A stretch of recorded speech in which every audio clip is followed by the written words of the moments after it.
Praise the Lord. ശബ്ദമുയർത്തി കർത്താവിന് സ്തോത്രം ചെയ്താട്ടെ. ഹല്ലേലൂയ. കർത്താവിൻ്റെ ധന്യമേറിയ നാമം ഇന്ന് ഈ രാത്രിയിൽ വാഴ്ത്തപ്പെടുമാറാകട്ടെ. വാഗ്ദാനം സെൻ്ററിൻ്റെ കൺവെൻഷൻ്റെ പ്രഥമ രാത്രിയിൽ തിരുവചനമായി നിങ്ങളുടെ നടുവിൽ നിൽപ്പാൻ കർത്താവ് നൽകിയ നല്ല സാവകാശത്തെ ഓർത്ത് കർത്താവിന് സ്തോത്രം പറയുന്നു.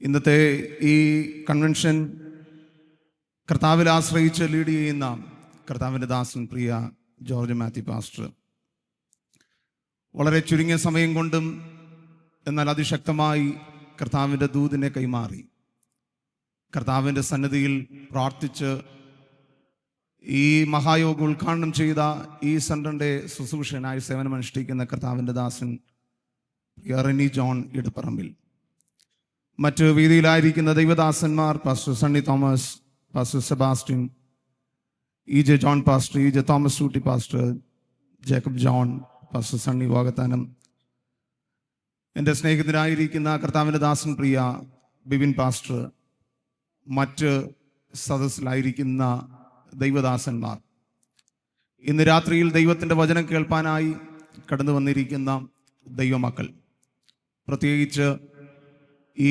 ശബ്ദപരിധിക്കുള്ളിൽ ഈ ദേശത്തിൻ്റെ ചുറ്റുപാടുമുള്ള ദൈവവചനം കേൾക്കുന്ന പ്രിയപ്പെട്ടവർ, ഈ ലോകത്തിൻ്റെ നാനാഭാഗങ്ങളിലിരുന്നു കൊണ്ട് ലൈവിലൂടെ ഈ ദൈവവചനത്തെ ശ്രവിക്കുന്ന പ്രിയപ്പെട്ടവർ, ഇന്നത്തെ ആരാധനയിൽ കൺവെൻഷൻ യോഗങ്ങളിൽ ശ്രുതിമധുരമായ ഗാനങ്ങൾ ആലപിച്ച് പാട്ടുകളിലൂടെ നമ്മെ കർത്താവിൻ്റെ ആരാധനയിലേക്ക് നയിച്ച പ്രിയ കൊയർ, മറ്റു എല്ലാ പ്രിയപ്പെട്ടവർക്കും വേഗം വരുന്ന കർത്താവായ യേശുക്രിസ്തുവിൻ്റെ നാമത്തിൽ ഉള്ള വന്ദനത്തെ അറിയിക്കുന്നു. വാഗ്ദാനം സെൻ്ററിൻ്റെ കൺവെൻഷനായിട്ട് കർത്താവിൻ്റെ സന്നിധിയിൽ ഇങ്ങനെ കൂടി വരുവാൻ കർത്താവ് നമ്മെ ഇടയാക്കിയ ദൈവത്തിൻ്റെ വലിയ സ്നേഹത്തെ ഓർത്ത് ഞാൻ ദൈവത്തിന് സ്തോത്രം ചെയ്യുന്നു. നാം ഒരുമിച്ച് ദൈവസന്നിധിയിലായിരിക്കുകയും തിരുവചനത്തെ ഘോഷിക്കുകയും ദൈവസന്നിധിയിൽ പാടുകയും പ്രാർത്ഥിക്കുകയും ആരാധിക്കുകയും ഒക്കെ ചെയ്യുന്നത് നമ്മുടെ ജീവിതത്തിൽ അനുഗ്രഹമായി തീരട്ടെ. അതോടൊപ്പം തന്നെ ഈ ദേശത്ത് നിന്ന് ചിലരെ ദൈവത്തിൻ്റെ ആത്മാവ് ഈ ദിവസങ്ങളിൽ കർത്താവിലേക്ക് ആദായപ്പെടുത്തുവാൻ ഇടയാക്കട്ടെ എന്ന് ദൈവസന്നിധിയിൽ പ്രാർത്ഥിക്കുക. പ്രത്യേകാൽ ഇങ്ങനെ ഇന്ന് രാത്രിയിൽ ഈ തിരുവചന ഘോഷണത്തിൻ്റെ അവസരം നൽകിയ ഈ സെൻ്ററിനോടും സെൻ്ററിൻ്റെ കമ്മിറ്റി മെമ്പേഴ്സിനോടും പ്രത്യേകിച്ച് കർത്താവിൻ്റെ ദാസൻ സെൻട്രൽ പാസ്റ്ററിനോടും മറ്റു ദൈവമക്കളോടുമുള്ള പ്രത്യേകമായ നന്ദി അറിയിക്കുന്നു. കർത്താവ് നമ്മെ എല്ലാവരെയും ധാരാളമായി അനുഗ്രഹിക്കട്ടെ. വളരെ പ്രാർത്ഥനയോടെ നമുക്ക് ദൈവസന്നിധിയിലായിരിക്കുമ്പോൾ തിരുവചന ചിന്തകളിലേക്ക് കടപ്പാൻ ദൈവനാമത്തിൽ ശരണപ്പെടുകയാണ്. കർത്താവിൻ്റെ ദാസൻ തൻ്റെ ശുശ്രൂഷയുടെ സമയത്തുകളിൽ വളരെ വ്യക്തമായി ഈ കൺവെൻഷൻ കൊണ്ട് എന്താണ് ആഗ്രഹിക്കുന്നത് എന്നുള്ളത് വ്യക്തമാക്കി പറഞ്ഞു. അത് മറ്റൊന്നും ഉയർത്തുവാനല്ല, കർത്താവായ യേശുവിൻ്റെ നാമത്തെ ഇവിടെ ഉയർത്തുവാൻ വേണ്ടി മാത്രമാണ്. മറ്റൊന്നുമല്ല ഇവിടെ ഉയർത്തേണ്ടത്. യേശുവിൻ്റെ നാമം ഇവിടെ ഉയരുമ്പോൾ ആ യേശുവിൻ്റെ നാമത്തിൻ്റെ ശക്തി ദേശത്തിൻ്റെ നാനാഭാഗങ്ങളിലേക്ക് എത്തി അത് ചിലരെ കർത്താവിലേക്ക് ആദായപ്പെടുത്തണം എന്നുള്ള ഒറ്റ ഉദ്ദേശത്തോടെയാണ് ഈ കൺവെൻഷൻ ഇവിടെ നടത്തുന്നത് എന്നുള്ളത് പറയുവാനിടയായി തീർന്നു. അങ്ങനെയെങ്കിൽ നമുക്കും ദൈവസന്നിധി പ്രാർത്ഥിക്കാം. ഇന്നു മുതൽ ഇവിടെ ആരംഭിച്ച കൺവെൻഷൻ ഓരോ സെക്ഷനകത്തും യേശുവിൻ്റെ നാമം ഈ ഞാലിയാകുഴി പട്ടണത്തിൽ ഈ വാഗത്താനം ദേശത്ത് ഉയർത്തപ്പെടട്ടെ. കാരണം മറ്റ് ആർക്കും തകർക്കുവാൻ കഴിയാത്ത ഇന്നും ജീവിക്കുന്ന ഒരേ ഒരു ശക്തി, ഒരേ ഒരു ദൈവം, അത് നമ്മുടെ കർത്താവായ യേശു ക്രിസ്തു മാത്രമാണ്. വിശ്വസിക്കുന്ന ദൈവമക്കൾ ഇതിനകത്തുണ്ടെങ്കിൽ ആ കരങ്ങളെ ഉയർത്തിപ്പിടിച്ച് ആത്മാവിലൊന്ന് സ്തോത്രം ചെയ്തുകൊണ്ട് പറ, ഇന്ന് രാത്രി യേശുവിൻ്റെ നാമം ഇവിടെ ഉയരട്ടെ. ആ യേശുവിൻ്റെ നാമത്തിൻ്റെ ശക്തി എവിടേക്ക് ഉയരുന്നുണ്ടോ അവിടെയൊക്കെ ദൈവത്തിൻ്റെ വിടുതൽ ഉണ്ടാകാറുണ്ട്, അവിടെയൊക്കെ രോഗസൗഖ്യങ്ങൾ ഉണ്ടാകാറുണ്ട്, അവിടെയൊക്കെ ദൈവത്തിൻ്റെ പ്രവൃത്തികൾ ഉണ്ടാകാറുണ്ട്. അങ്ങനെയെങ്കിൽ ആ ദൈവത്തിൻ്റെ നാമം ഇവിടെ ഉയരുവാൻ കർത്താവ് ഇടയാക്കട്ടെ എന്ന് ആത്മാർത്ഥമായി പ്രാർത്ഥിച്ചുകൊണ്ട് അല്പനേരം ചിന്തയ്ക്കായി ഒരു വേദവാക്യങ്ങളിലേക്ക് നിങ്ങളുടെ ശ്രദ്ധയെ തിരിക്കുന്നു. വളരെ പരിചിതമായ ഒരു വാക്യങ്ങളിലേക്ക് ശ്രദ്ധയെ തിരിക്കുന്നു. ഫിലിപ്പിയ ലേഖനം 3-ാം അധ്യായം അതിൻ്റെ 20-ാമത്തെ വാക്യം നമുക്ക് അല്പനേരം ചിന്തയ്ക്കായിട്ട് വായിക്കാം. ഞാൻ നിങ്ങൾക്ക് വേണ്ടി ആ വാക്യങ്ങൾ വായിക്കാം. ബൈബിൾ കൊണ്ടുവന്ന പ്രിയപ്പെട്ടവരെല്ലാവരും ആ ബൈബിൾ ഭാഗത്തെ തുറന്ന് ആ വാക്യങ്ങളിലേക്ക് നോക്കുക. ഫിലിപ്പിയ ലേഖനം 3-ാം അധ്യായം അതിൻ്റെ 20-ാമത്തെ വാക്യം. ആ വാക്യം ഇങ്ങനെ പറയുന്നു: നമ്മുടെ പൗരത്വമോ സ്വർഗത്തിൽ ആകുന്നു, അവിടെ നിന്ന് കർത്താവായ യേശു ക്രിസ്തു രക്ഷിതാവായി വരും എന്ന് നാം കാത്തിരിക്കുന്നു. ഒരുമിച്ച് ചേർന്ന വാക്യം എന്ന് പറയാം. ആ വാക്യം ഇങ്ങനെ: നമ്മുടെ പൗരത്വമോ സ്വർഗത്തിൽ ആകുന്നു, അവിടെ നിന്ന് കർത്താവായ യേശു ക്രിസ്തു രക്ഷിതാവായി വരും എന്ന് നാം കാത്തിരിക്കുന്നു. ബഹുകോടി സമ്പത്തിൻ്റെ ഉടമ, ഒരു കപ്പൽ പ്രമാണിയുടെ മകൻ, മാത്രമല്ല ജുവലറികൾക്ക് പേരുകേട്ട, പ്രത്യേകിച്ച് ഗോമേതക കല്ലുകൾക്ക് പേരുകേട്ട, വിദ്യാഭ്യാസത്തിനും ഗ്രീക്ക് തത്വചിന്തകൾക്കും സാഹിത്യത്തിനും പേരുകേട്ട കിലിക്കിയ സംസ്ഥാനത്തിലെ തർസോസിൽ പട്ടണത്തിൽ ജനിച്ചു വളർത്തപ്പെട്ട ഒരു യഹൂദൻ. ലോകത്തിലെ തന്നെ ഏറ്റവും തണുപ്പ് കൂടിയ ഒരു നദി, ആ നദിയുടെ പേര് സിൻഡസ് റിവർ എന്നാണ്. ഒഴുകുന്നത് ഈ പട്ടണത്തിലൂടെയാണ്. നിങ്ങൾ ഒരുപക്ഷെ ചരിത്ര പുസ്തകങ്ങളിൽ വായിച്ചിട്ടുണ്ടായിരിക്കാം.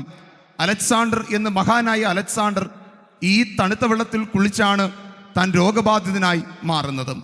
ഈ പട്ടണത്തിൽ ജനിച്ചു വളർത്തപ്പെട്ട് റോമിലെ ഏറ്റവും മികവുറ്റ 1ാം നിര പൗരത്വം അവകാശമാക്കി എബ്രായ, ഗ്രീക്ക്, ലത്തീൻ ഭാഷകളിൽ ആഴമേറിയ പഠനമുള്ള വ്യക്തി, അരാമ്യ ഉൾപ്പെടെയുള്ള ഭാഷകളിൽ പ്രാവീണ്യം നേടി ന്യായപ്രമാണത്തിൽ മാത്രമല്ല സാഹിത്യങ്ങളിൽ, കവികളിൽ, കവിതകളിൽ, സാമൂഹിക ചിന്തകളിൽ ഏറ്റവും ആഴമേറിയ അറിവുള്ള ഒരു മനുഷ്യൻ ആയ അപ്പോസ്തലനായ പൗലോസ്. ആ പൗലോസിനാൽ എഴുതപ്പെട്ട ലേഖനമാണ് ഫിലിപ്പിയ ലേഖനം എന്ന് പറയുന്നത്. ഈ ഫിലിപ്പിയ ലേഖനത്തെ നിങ്ങൾ പഠിക്കുമ്പോൾ അപ്പോസ്തലനായ പൗലോസിന് പ്രധാനമായി കാരാഗ്രഹങ്ങൾ, ലേഖനങ്ങൾ എന്ന് പറയുന്ന 4 ലേഖനങ്ങളെ നമുക്ക് കാണാൻ കഴിയും. ഒന്നാമത്തെ ലേഖനമാണ് ഫിലിപ്പിയ ലേഖനം എന്ന് പറയുന്നത്, 2 എഫേസ്യ ലേഖനമാണ്, 3 കൊലോസ്യ ലേഖനമാണ്, 4 ഫിലോമോന്റെ ലേഖനമാണ്. ഈ 4 ലേഖനങ്ങളെ കാരാഗ്രഹ ലേഖനങ്ങളാ എന്നാണ് അറിയപ്പെടുന്നത്.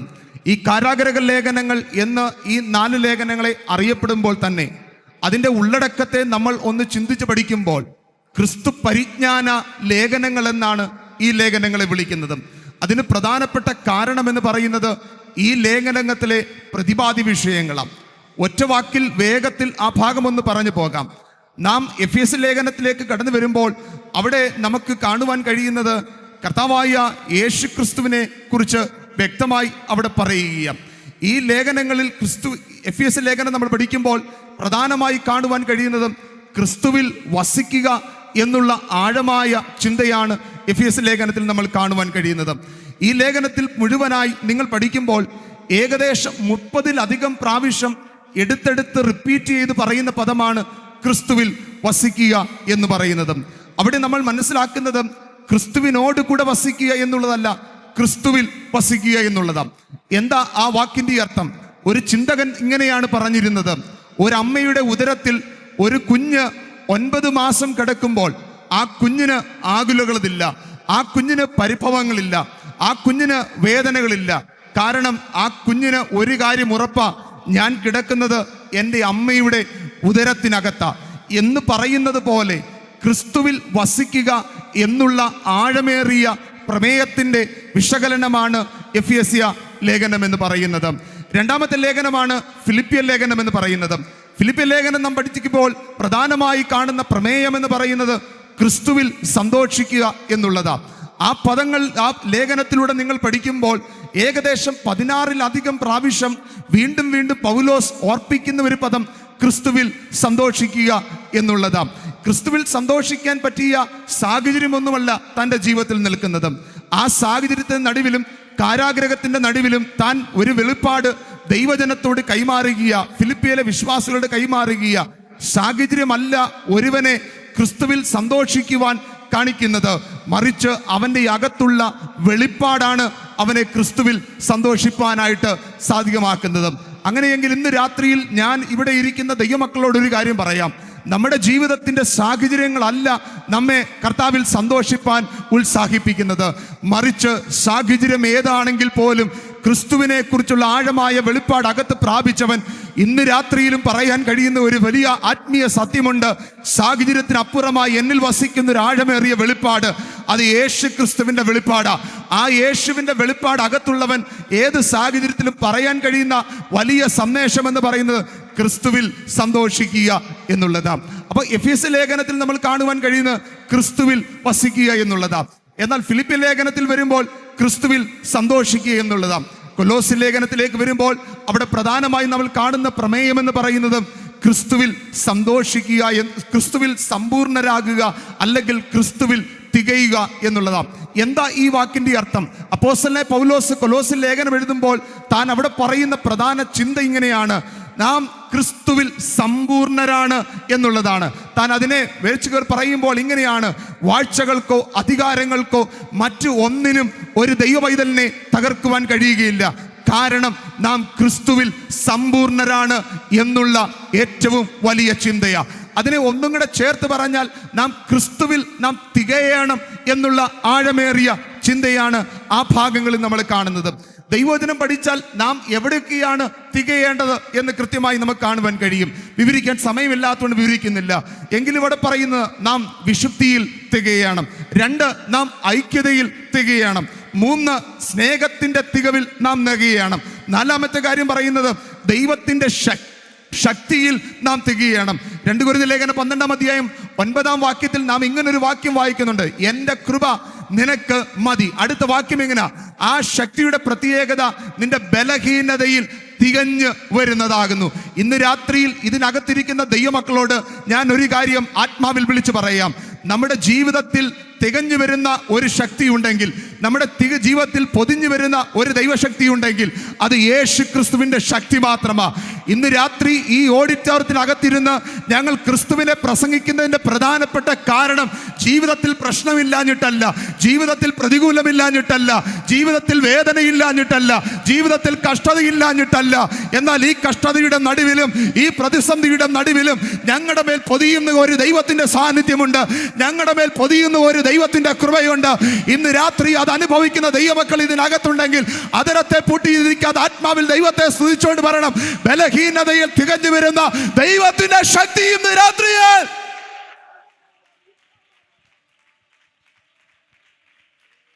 Hallelujah, hallelujah. അപ്പോൾ അപ്പോസ്തലനായ പൗലോസ് പറയുക, കൊലോസ്യയിലെ വിശ്വാസികൾ പറയുക, നിങ്ങൾ ക്രിസ്തുവിൽ എന്ത് ചെയ്യണം? തികയണം. ദൈവത്തിന്റെ ശക്തിയിൽ നിങ്ങൾ തികയണം. നിങ്ങൾ നോക്കണമേ, എഫെസ്യ ലേഖനത്തിൽ താൻ പറയുക ക്രിസ്തുവിൽ വസിക്കണം. 2-മത്തെ കാര്യം ഫിലിപ്പിയ ലേഖനത്തിൽ പറയുക ക്രിസ്തുവിൽ നിങ്ങൾ സന്തോഷിക്കണം. 3-മത്തെ കാര്യം പറയുക ക്രിസ്തുവിൽ നിങ്ങൾ തികയണം, അല്ലെങ്കിൽ ക്രിസ്തുവിൽ നിങ്ങൾ സമ്പൂർണ്ണ. എന്നാൽ ഫിലോമോന്റെ ലേഖനത്തിലേക്ക് കടന്നു വരുമ്പോൾ താൻ പറയുന്ന പ്രധാനപ്പെട്ട ചിന്ത ക്രിസ്തുവിൽ വഹിക്കണം എന്നുള്ളതാണ്. ഈ 4 ചിന്തകൾ നാം എടുത്തു വെച്ച് പഠിച്ചാൽ ക്രിസ്തുവിന്റെ പരിജ്ഞാനത്തെ കുറിച്ച് കാരാഗ്രഹത്തിന്റെ അകത്ത് കിടന്ന് താൻ എഴുതിയപ്പോൾ അതിനകത്ത് നാം വെളിയിലേക്ക് വന്നത് സാധാരണമായ ഒരു വെളിപ്പാടല്ല, അതിനകത്തുനിന്ന് പുറത്തേക്ക് വന്നത് ക്രിസ്തുവിനെ കുറിച്ചുള്ള ആഴമായ വെളിപ്പാടാണ്. ഞാനിത് പറഞ്ഞതിന്റെ കാരണം എന്തെന്നറിയാമോ? ഒരു ക്രിസ്തു ഭക്തന്റെ ജീവിതത്തിൽ ഒന്നും കൂടെ ചേർത്ത് പറഞ്ഞാൽ, യേശുവിനെ അറിഞ്ഞ ഒരു ജീവന്റെ ഭക്തന്റെ ജീവിതത്തിൽ സംഭവിക്കുന്ന പ്രധാനപ്പെട്ട കാര്യം കാരാഗ്രഹമല്ല അവന്റെ വിഷയം, അവന്റെ സാഹചര്യമല്ല അവന്റെ വിഷയം, മറിച്ച് അവന്റെ അകത്ത് കയറിയിരിക്കുന്ന ഒരു വെളിപ്പാടുണ്ട്, അവന്റെ അകത്ത് ചലിക്കുന്ന ഒരു വെളിപ്പാടുണ്ട്. അത് കാരാഗ്രഹത്തിന്റെ അകത്ത് കൊണ്ടിട്ടാലും ജീവിതത്തിന്റെ ഏത് സാഹചര്യത്തിന്റെ അകത്ത് കൊണ്ടിട്ടാലും ആ വെളിപ്പാട് പുറത്തേക്ക് വന്നാൽ ചിലരെ ഉറപ്പിക്കാൻ കഴിയുന്നതാണ് ആ വെളിപ്പാടിന്റെ ശക്തി. അങ്ങനെയെങ്കിൽ ഇന്ന് രാത്രി ഞങ്ങളുടെ മേൽ ഭരിക്കുന്ന ആ ശക്തിയുടെ പേര് മറ്റൊന്നുമല്ല, അറിയാവുന്ന ദൈവമക്കൾ ചേർന്ന് പറയട്ടെ, അവന്റെ പേരാണ് യേശു ക്രിസ്തു. ഹല്ലേലൂയ. ആ അപ്പോസ്തലനായ പൗലോസിനാൽ എഴുതപ്പെട്ട ഏറ്റവും അനുഗ്രഹിക്കപ്പെട്ട ഒരു ലേഖനം അതാണ് ഫിലിപ്പിയ ലേഖനം. ഈ ലേഖനത്തിൽ അപ്പോസ്തലനായ പൗലോസ് വീണ്ടും വീണ്ടും ഓർപ്പിക്കുന്നത് നിങ്ങൾ ക്രിസ്തുവിൽ സന്തോഷിക്കുക എന്നുള്ളതാണ്. എങ്ങനെയാണ് ഈ മനുഷ്യർ ഇത്രയും കർത്താവിൽ സന്തോഷിപ്പാൻ കഴിയുന്നത്? നിങ്ങൾ ചരിത്രത്തിലേക്കൊന്ന് പഠിച്ചു നോക്കിയാൽ ഒരു മത തീവ്രവാദിയായി രംഗപ്രവേശനം ചെയ്ത വ്യക്തിയാണ് അപ്പോസ്തലനായ പൗലോസ്. ഈ മനുഷ്യനെ നാം ഒന്ന് ദൈവസന്നിധിയിൽ ദൈവവചനത്തിലും ചരിത്രത്തിലൊക്കെ വെച്ച് പഠിച്ചു നോക്കുമ്പോൾ ഈ മനുഷ്യന്റെ പ്രത്യേകതകൾ നമുക്ക് കൃത്യമായി മനസ്സിലാക്കാൻ കഴിയും. സമയത്തിന്റെ ചുരുക്കം കൊണ്ട് വേഗത്തിൽ ഞാൻ 3 പോയിന്റുകൾ ഈ മനുഷ്യനെ പറ്റി ഒന്ന് പറയാം.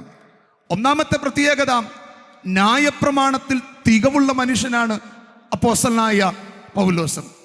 5 മുതൽ 11 വയസ്സ് വരെ എല്ലാ യഹൂദനും പഠിക്കുന്നത് പോലെ ന്യായപ്രമാണം അല്ലെങ്കിൽ പഞ്ചഗ്രന്ഥങ്ങൾ കൃത്യമായി അഭ്യസിച്ച ഒരു വ്യക്തി. അതിനുശേഷം ഗമാലിയലിന്റെ നേതൃത്വത്തിലുള്ള ആ സർവ്വകലാശാലയിൽ താൻ ദൈവത്തിന്റെ വചനം നന്നായി പഠിച്ചൊരു മനുഷ്യൻ. ഈ മനുഷ്യൻ ന്യായപ്രമാണത്തിൽ തികവുള്ള മനുഷ്യനാണ്. അതുകൊണ്ട് ഈ മനുഷ്യനെ പറ്റി ഇങ്ങനെ പറയാൻ, ന്യായപ്രമാണത്തിൽ താൻ പരീക്ഷന എന്ന് പറഞ്ഞാൽ പ്രമാണം, ന്യായപ്രമാണം നന്നായി അറിയാവുന്ന ഒരു വ്യക്തി. രണ്ടാമത്തെ ഈ മനുഷ്യന്റെ പ്രത്യേകത ഞാൻ ആദ്യമേ ഓർപ്പിച്ചു. ഈ മനുഷ്യന്റെ പ്രത്യേകത എന്ന് പറഞ്ഞാൽ സമ്പത്ത് ഉള്ള ഒരു മനുഷ്യനാണ്. അതാണ് ഞാൻ ആദ്യമേ ഓർപ്പിച്ചത്. ബഹുകോടി സ്വത്തിന്റെ ആസ്തിയുള്ള മനുഷ്യൻ, കപ്പൽ പ്രമാണിയുടെ മകൻ, സമ്പത്തിന് യാതൊരു കുറവുമില്ലാത്ത ഒരു വ്യക്തി. ഈ മനുഷ്യനെ കർത്താവ് തൊട്ടതായിട്ടാണ് നാം ദൈവവചനത്തിൽ കാണുന്നത്. ഒന്ന്, മനുഷ്യൻ ന്യായപ്രമാണം തികവുള്ളവൻ. രണ്ട്, സമ്പത്തിന് കുറവില്ലാത്തവൻ. മൂന്നാമത്തെ ഒരു പ്രത്യേകത ഈ മനുഷ്യനെ പറ്റി കാണുന്നത് നല്ല വിദ്യാഭ്യാസമുള്ള മനുഷ്യനാണ്. പ്രത്യേകിച്ച് ആ കാലഘട്ടത്തിലെ സ്റ്റോയ് ചിന്തകൾക്കകത്ത് താൻ അഗാധമായ അറിവും പാണ്ഡിത്യം ഉള്ള മനുഷ്യനാണ്. അത് പറയാനായിട്ടുള്ള ദൈവവചനത്തിൽ തന്നെ നമുക്ക് പല തെളിവുകൾ കാണാം. ആ കാലഘട്ടത്തിലെ 3 പ്രധാന സർവകലാശാലകൾ നിങ്ങൾ അതിനെ പഠിക്കുമ്പോൾ, ഒന്ന് ഏതൻസ് അല്ലെങ്കിൽ യൂറോപ്പിലെ അഥേനയിൽ ഉള്ള ആ സർവകലാശാല, രണ്ട് ആഫ്രിക്കയിൽ അലക്സാണ്ട്രിയയിലുള്ള ആ സർവകലാശാല, മൂന്നാമത്തെ ഒരു കാര്യം നമുക്ക് കാണാൻ കഴിയുന്നത് ഏഷ്യയിലെ തർസോസിലുള്ള സർവകലാശാല. ഈ സർവകലാശാലയിൽ നിന്ന് തത്വചിന്തയിൽ അഗാധമായ പാണ്ഡിത്യമുള്ള ഒരു മനുഷ്യനാണ് അപ്പോസ്തലനായ പൗലോസ്. ദൈവവചനത്തിലേക്ക് നിങ്ങൾ വരുമ്പോൾ അപ്പോസ്തല പ്രവൃത്തി വായിക്കുമ്പോൾ ജാതീയനായ ഒരു രാജാവ് ഫെസ്തോസ് അല്ലെങ്കിൽ ഫെലിക്സ്, അദ്ദേഹത്തോട് ഒരു വാദപ്രതിവാദം ഉണ്ടായിട്ട് ഫെസ്തോസ് പറഞ്ഞൊരു വാക്ക് ഏറ്റവും ഗൗരവമുള്ള വാക്കാം. ആ വാക്ക് ഇങ്ങനെ, വിദ്യാബഹുത്വത്താൽ ഇവൻ എന്തുണ്ട്, ഭ്രാന്തുണ്ട് എന്ന് പറയുക. അപ്പോൾ ആ വാചകത്തിൽ നമുക്ക് മനസ്സിലാക്കാൻ കഴിയുന്നത് നല്ല വിദ്യാഭ്യാസമുള്ള മനുഷ്യനാ ഈ പൗലോസ് എന്ന് പറയുന്ന വ്യക്തി. അടുത്തതായി നമ്മൾ ചിന്തിക്കുക, അപ്പോസ്തല പ്രവൃത്തി 17-ാം അധ്യായത്തിൽ നമുക്ക് കാണുന്നൊരു കാര്യമുണ്ട്. അരയോഗ കുന്നിൽ നിന്നും താൻ അവിടെ നിന്ന് ഇറങ്ങി വരുന്നൊരു കാഴ്ച നമുക്ക് 17-ാം അധ്യായത്തിൽ കാണാം. അവിടെ അപ്പോസ്തലനായ പൗലോസ് തത്വചിന്തകരുമായിട്ട് അവിടെ സംവാദിക്കുന്ന ഒരു രംഗം അപ്പോസ്തല പ്രവൃത്തി 17-ാം അധ്യായത്തിൽ നമുക്ക് കാണുവാൻ കഴിയും. അവരുടെ ഭാഷയിൽ അവരുടെ പഴഞ്ചൊല്ലുകളൊക്കെ കണ്ടുകൊണ്ട് അത് കേട്ടുകൊണ്ട് താൻ അവിടെ നിന്ന് ഓടാതെ താൻ അവരോട് വാദപ്രതിവാദം നടത്തുന്ന ഒരു രംഗം നമുക്ക് കൃത്യമായി കാണാൻ കഴിയും. എന്നാൽ എന്നെ ചിന്തിപ്പിച്ച് അതൊരു കാര്യമല്ല. ആ കാര്യത്തിനപ്പുറത്തമായി അവിടെ അപ്പോസ്തല പ്രവൃത്തിയിൽ എഴുതി വെച്ചിരിക്കുന്ന ഒരു ഭാഗമുണ്ട്. ഈ പൗലോസിനെ ചൂട് പിടിപ്പിച്ച ഒരു കാര്യം. എന്താണ് പൗലോസിനെ ചൂട് പിടിപ്പിച്ചത്? ഈ തത്വചിന്തകന്മാർ തത്വജ്ഞാനങ്ങളൊക്കെ പറഞ്ഞെങ്കിൽ പോലും ഒരു കല്ല് നാട്ടിക്കൊണ്ട് ആ കല്ലിൽ ഇങ്ങനെ എഴുതി, അജ്ഞാത ദേവനെന്നെഴുതി. അപ്പോസ്തലനായ പൗലോസിന് ഇത് കണ്ടപ്പോൾ തൻ്റെ ഹൃദയത്തിൽ താൻ ചൂട് പിടിച്ചിട്ട് താൻ ഇങ്ങനെ പറയുന്നത്, അല്ലയോ തത്വചിന്തകളെ, നിങ്ങൾക്ക് ഈ അജ്ഞാത ദേവൻ ആരാണെന്നറിയില്ല. എന്നാൽ ഇന്ന് രാത്രിയിൽ അപ്പോസ്തലനായ പൗലോസ് പറഞ്ഞ വാക്കുകളെ കടമെടുത്തുകൊണ്ട് പറയാം, ആ അജ്ഞാത ദേവൻ ആരാണെന്ന് എനിക്കറിയാം. അവൻ്റെ പേരാണ് കർത്താവായ യേശു ക്രിസ്തു എന്ന് പറയുന്നത്. തത്വജ്ഞാനികളെ കണ്ടിട്ട് വാദപ്രതിവാദം നിർത്തി താൻ ഓടുകയല്ല ചെയ്തത്. യേശുവിൻ്റെ സുവിശേഷം തനിക്ക് അവിടെ പറയാൻ കഴിയുമോ എന്ന് ചിന്തിച്ചുകൊണ്ട് താൻ അവിടെ യേശുവിനെ ഉയർത്തുന്ന രംഗം അപ്പോസ്തല പ്രവൃത്തി 17-ാം അധ്യായം വിവരിക്കുക. ഒരുപക്ഷെ ഭാവനയിൽ ഒന്ന് ചിന്തിച്ചാൽ നിങ്ങൾക്ക് മനസ്സിലാകും യേശുവിനെ ഉയർത്തി താൻ ആ കുന്നിറങ്ങി വരുന്ന അവസ്ഥ. അത്രയ്ക്കും വിദ്യാസമ്പന്നനായ ഒരു വ്യക്തിയാണ് അപ്പോസ്തലനായ പൗലോസ്. എന്നാൽ ഈ പൗലോസിനെ ചരിത്രത്തിൽ നാം പഠിക്കുമ്പോൾ അവനെ മനസ്സിലാക്കുന്നത് ഒരു മത തീവ്രവാദിയായിട്ടാണ് ചരിത്രത്തിൽ നാം കാണുന്നത്. എന്താ അങ്ങനെ പറയാൻ കാരണം? അധികാരവും അധികാരപത്രവും ഒന്നും കൂടെ ചേർത്ത് പറഞ്ഞാൽ സ്ത്രീകളെ പോലും വീട്ടിൽ നിന്ന് വിളിച്ചിറക്കിക്കൊണ്ട് അവരെ പീഡിപ്പിക്കാൻ അധികാരമുണ്ടായിരുന്ന അപ്പോസ്തലനായ പൗലോസ്. എന്നാൽ ദൈവമക്കൾ ഇന്ന് രാത്രി ശ്രദ്ധയോടെ കേൾക്കണം. എന്നെ ശ്രവിക്കുന്ന പ്രിയപ്പെട്ടവർ ഇന്ന് രാത്രി ശ്രദ്ധയോടെ കേൾക്കണം. ഇത്രയും മതതീവ്രവാദിയായ ഒരു മനുഷ്യനെ എൻ്റെ കർത്താവായ യേശു ഒന്ന് തൊട്ടു, എൻ്റെ യേശു ഒന്ന് സന്ദർശിച്ചു. യേശുവുമായിട്ടൊരു എൻകൗണ്ടർ ഉണ്ടായി. മതതീവ്രവാദിയായ പൗലോസിനെ സ്നേഹത്തിന്റെ വക്താവാക്കി ഈ രാജ്യങ്ങളിൽ ഓടിച്ചതിന്റെ പുറകിലുള്ള ചരിത്രം മറ്റൊന്നുമല്ല, അവനെ തൊട്ടത് കർത്താവായ യേശു ക്രിസ്തുവാ. അങ്ങനെയെങ്കിൽ ഇന്ന് രാത്രി വാഗത്താനത്ത് ഞങ്ങൾ ഈ യേശുവിനെ ഉയർത്തുമ്പോൾ ഞങ്ങൾക്ക് പറയാനുള്ളത് ഒന്നേ ഉള്ളൂ. ഞങ്ങളിവിടെ മതപ്രസംഗമല്ല നടത്തുന്നത്, ഞങ്ങളിവിടെ ആരെയും മതം മാറ്റാൻ അല്ല നോക്കുന്നത്. എന്നാൽ മനസ്സിനെ തൊടുന്ന, മനസ്സിനെ രൂപാന്തരം വരുത്തുന്ന, മതതീവ്രവാദികളെ സ്നേഹത്തിന്റെ സന്ദേശകരാക്കി മാറ്റുന്ന ഏക സന്ദേശം ഇന്ന് രാത്രി ഉലകത്തിലുണ്ട് എങ്കിൽ അത് യേശുവിന്റെ സന്ദേശമാ. ഇന്ന് രാത്രി അതിനോട് സ്തോത്രം പറയാൻ കഴിയുന്ന ദൈവമക്കൾ അതിനത്തെ തുറന്ന് ആത്മാവിലൊന്ന് സ്തോത്രം പറയട്ടെ. ഹല്ലേലൂയ. മതത്തിന്റെ തീവ്രവാദിയായ പൗലോസിനെ കർത്താവ് സ്നേഹത്തിന്റെ വക്താവാക്കി മാറ്റി, ജാതികളുടെ അപ്പോസ്തലനാക്കി മാറ്റി. അത് അപ്പോസ്തലനായ പൗലോസ് താൻ ദൈവസന്നിധിയിലേക്ക് ദൈവം തന്നെ തിരഞ്ഞെടുക്കുന്നതിന് മുൻപ് ഈ സഭകളെയൊക്കെ പീഡിപ്പിച്ചപ്പോൾ ആ ദൈവമക്കൾ ആരും കൈസർക്കന്ന് പരാതി കൊടുത്തില്ല. അപ്പോസ്തലനായ പൗലോസ് അല്ലെങ്കിൽ ശൗൽ ഞങ്ങളെ പീഡിപ്പിക്കുന്നത്. ദൈവസഭ ഒരുമിച്ച് ദൈവത്തോട് ചേർന്ന് പ്രാർത്ഥിച്ചു. ദൈവത്തോട് പ്രാർത്ഥിച്ചതിന്റെ പരിണിത ഫലം എന്തെന്നറിയാമോ? മത തീവ്രവാദിയെ ദൈവത്തിന് കൊള്ളാകുന്നവനായി ഉപയോഗിച്ചു. ഇന്ന് രാത്രി എന്നെ കേൾക്കുന്ന ദൈവമക്കൾ, ഇതിനകത്ത് ഞാൻ ആത്മാവിൽ ഒരു ദൂത് വിളിച്ച് പറയാം. അതെന്തെന്നറിയാമോ? പ്രാർത്ഥന കേൾക്കുന്ന ദൈവം ഇന്ന് രാത്രിയിലും ഇതിനകത്തുണ്ട്. പ്രാർത്ഥന കേൾക്കുന്ന ദൈവം ഇന്ന് രാത്രി ഇതിനകത്തുണ്ട്. വിശ്വസിക്കാൻ കഴിയുന്ന ദൈവമക്കൾ ഇതിനകത്തുണ്ടെങ്കിൽ അല്പസമയം അതരങ്ങളെ തുറന്നുകൊണ്ട് ദൈവസന്നിധി പ്രാർത്ഥിച്ചു കൊള്ളണം. കാരണം ഇന്ന് രാത്രിയിൽ മറ്റാരുടെ വന്നതല്ല ഏറ്റവും വലിയ കാര്യം, മറ്റാരുടെ സാന്നിധ്യമല്ല ഇതിനകത്ത് ഏറ്റവും വലിയ കാര്യം. ഇന്നും പ്രവർത്തിക്കാൻ കഴിയുന്ന ദൈവത്തിന്റെ സാന്നിധ്യം ഇതിനകത്ത് ചലിക്കുമ്പോൾ അത് വിശ്വസിക്കാൻ കഴിയുന്ന ദൈവമക്കൾ ആദരങ്ങളെ തുറന്നുകൊണ്ട് കർത്താവിനോട് ആത്മാവിൽ പ്രാർത്ഥിക്കണം. കർത്താവേ, വാഗ്ദാനത്ത് ഈ കൺവെൻഷൻ നടക്കുമ്പോൾ ഈ ദേശത്തെ പിടിച്ചു കൊല്ലുക, ചിലരെ ദൈവത്തിലേക്ക് ആദായപ്പെടുത്തണം. അത് മാത്രമല്ല, ഇന്ന് രാത്രി പ്രവർത്തിക്കാൻ കഴിയുന്ന ദൈവ സാന്നിധ്യം ഇതിനകത്തിറങ്ങുമ്പോൾ നമ്മുടെ വിഷയങ്ങളുടെ മേൽ ദൈവത്തിന്റെ മറുപടി ഉണ്ടാകണം. ഹല്ലേലൂയ. ഇങ്ങനെ ദൈവസഭ പ്രാർത്ഥിച്ചപ്പോൾ മത തീവ്രവാദിയായ മനുഷ്യനെ കർത്താവ് സ്നേഹത്തിന്റെ സന്ദേശവാഹകനാക്കി. ആ മനുഷ്യൻ എഴുതിയ ലേഖനമാ ഫിലിപ്പിയ ലേഖനം. ഞാൻ എൻ്റെ ചിന്തയിലേക്ക് കടന്നു വരട്ടെ. ഫിലിപ്പിയ ലേഖനത്തിൻ്റെ ഏറ്റവും പ്രധാനപ്പെട്ട ഒരു അധ്യായമാ 3-ാമത്തെ അധ്യായം. വിവരിക്കാൻ താല്പര്യമില്ല. 3-ാം അധ്യായത്തിലേക്ക് നിങ്ങൾ കടന്നു വരുമ്പോൾ നാം വായിച്ച വാക്യത്തിൽ അവിടെ പറയാം, നമ്മുടെ പൗരത്വമോ സ്വർഗത്തിൽ ആകുന്നു, അവിടെ നിന്ന് കർത്താവായ യേശുക്രിസ്തു രക്ഷിതാവായി വരുമെന്ന് നാം കാത്തിരിക്കുന്നു. അപ്പോസ്തലൻ പൗലോസ് ഈ പദം പറയുന്നത് ഫിലിപ്പിയിലെ വിശ്വാസികളോടാണ്. താനിത് പറയുമ്പോൾ റോമൻ പൗരത്വത്തിന്റെ പദവി എന്തെന്ന് നന്നായി അറിയുന്ന ഒരു കൂട്ടം ആൾക്കാരോടാ താൻ ഈ ഭാഗം പറയുന്നത്. എന്താണ് റോമൻ പൗരത്വത്തിന്റെ പ്രത്യേകത എന്ന് നമ്മൾ ചിന്തിക്കുമ്പോൾ ഫിലിപ്പിയിലെ പട്ടണത്തിൽ താമസിക്കുന്ന പ്രിയപ്പെട്ടവർക്ക് അതിൻ്റെ ആഴം എന്തെന്ന് തനിക്ക് കൃത്യമായി മനസ്സിലാക്കും. റോമിൽ നിന്ന് വളരെയധികം ദൂരെ സ്ഥിതി ചെയ്യുന്ന മാസിഡോണിയയിൽ അല്ലെങ്കിൽ ഗ്രീസിൽ സ്ഥിതി ചെയ്യുന്ന ഒരു പട്ടണമാണ് ഫിലിപ്പി. ഗ്രീസിൽ സ്ഥിതി ചെയ്യുന്ന പട്ടണമാണെങ്കിൽ പോലും റോമിൻ്റെ എല്ലാ അവകാശങ്ങളും അനുഭവിച്ച് മുൻപോട്ട് പോകുന്നവരാ ഫിലിപ്പിയയിലെ ഈ വ്യക്തികൾ എന്ന് പറയുന്നത്. റോമൻ കോളനിയാണ് ഫിലിപ്പിയ പട്ടണം. റോമൻ കോളനിയിലെ ഫിലിപ്പിയ പട്ടണത്തിന്റെ പ്രത്യേകത, ഇവിടെ ചലിക്കപ്പെടുന്നത് അല്ലെങ്കിൽ നടത്തപ്പെടുന്നത് റോമൻ നിയമങ്ങളാണ് ഇവിടെ ഉണ്ടാകുന്നത്. രണ്ടാമത്തെ കാര്യം, റോമൻ വസ്ത്രധാരണങ്ങൾ ഈ പട്ടണത്തിന്റെ പതിവ് ശൈലിയാണ്. റോമൻ ഭാഷ ഈ പട്ടണത്തിന്റെ പ്രധാനപ്പെട്ടതാണ്. അതോടൊപ്പം തന്നെ റോമൻ പൗരന്മാർക്ക് ലഭിക്കുന്ന എല്ലാ അവകാശങ്ങളും എല്ലാ പ്രിവിലേജും ലഭിക്കുന്നവരാണ് ഈ പട്ടണത്തിൽ താമസിക്കുന്നവർ. മറ്റൊരർത്ഥത്തിൽ പറഞ്ഞാൽ അവിടെ താമസിക്കുന്ന ഏത് റോമൻ പൗരനും റോമ ഗവൺമെന്റിന്റെ സകലവിധ സുരക്ഷിതത്വവും നൽകുന്നു.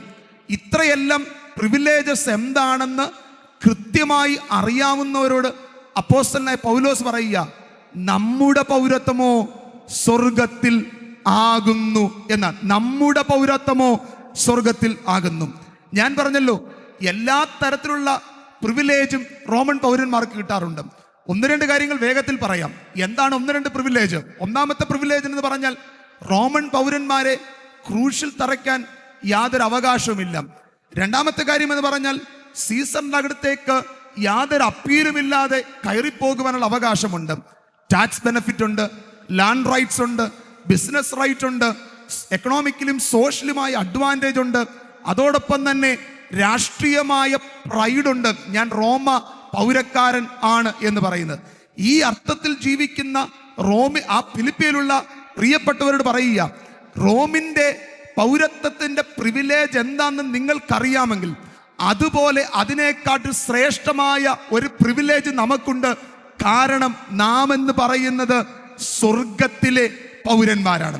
താൻ അതിനെ ഒന്നും കൂടെ ചേർത്ത് ഇങ്ങനെ പറയുന്നത്, റോമിൽ അല്ലാഞ്ഞിട്ടും നിങ്ങൾ ഗ്രീസിൽ താമസിച്ചുകൊണ്ട് മാസിഡോണിയയിൽ താമസിച്ചുകൊണ്ട് റോമിൻ്റെ പദവികൾ അല്ലെങ്കിൽ പ്രിവിലേജസ് എല്ലാം അനുഭവിക്കുന്നത് പോലെ തന്നെ നിങ്ങൾ ഇവിടെ താമസിക്കുമ്പോഴും നമ്മുടെ പൗരത്വം സ്വർഗത്തിൽ ആകുന്നു എന്ന് അപ്പോസ്തലനായ പൗലോസ് അവിടെ പറയുക.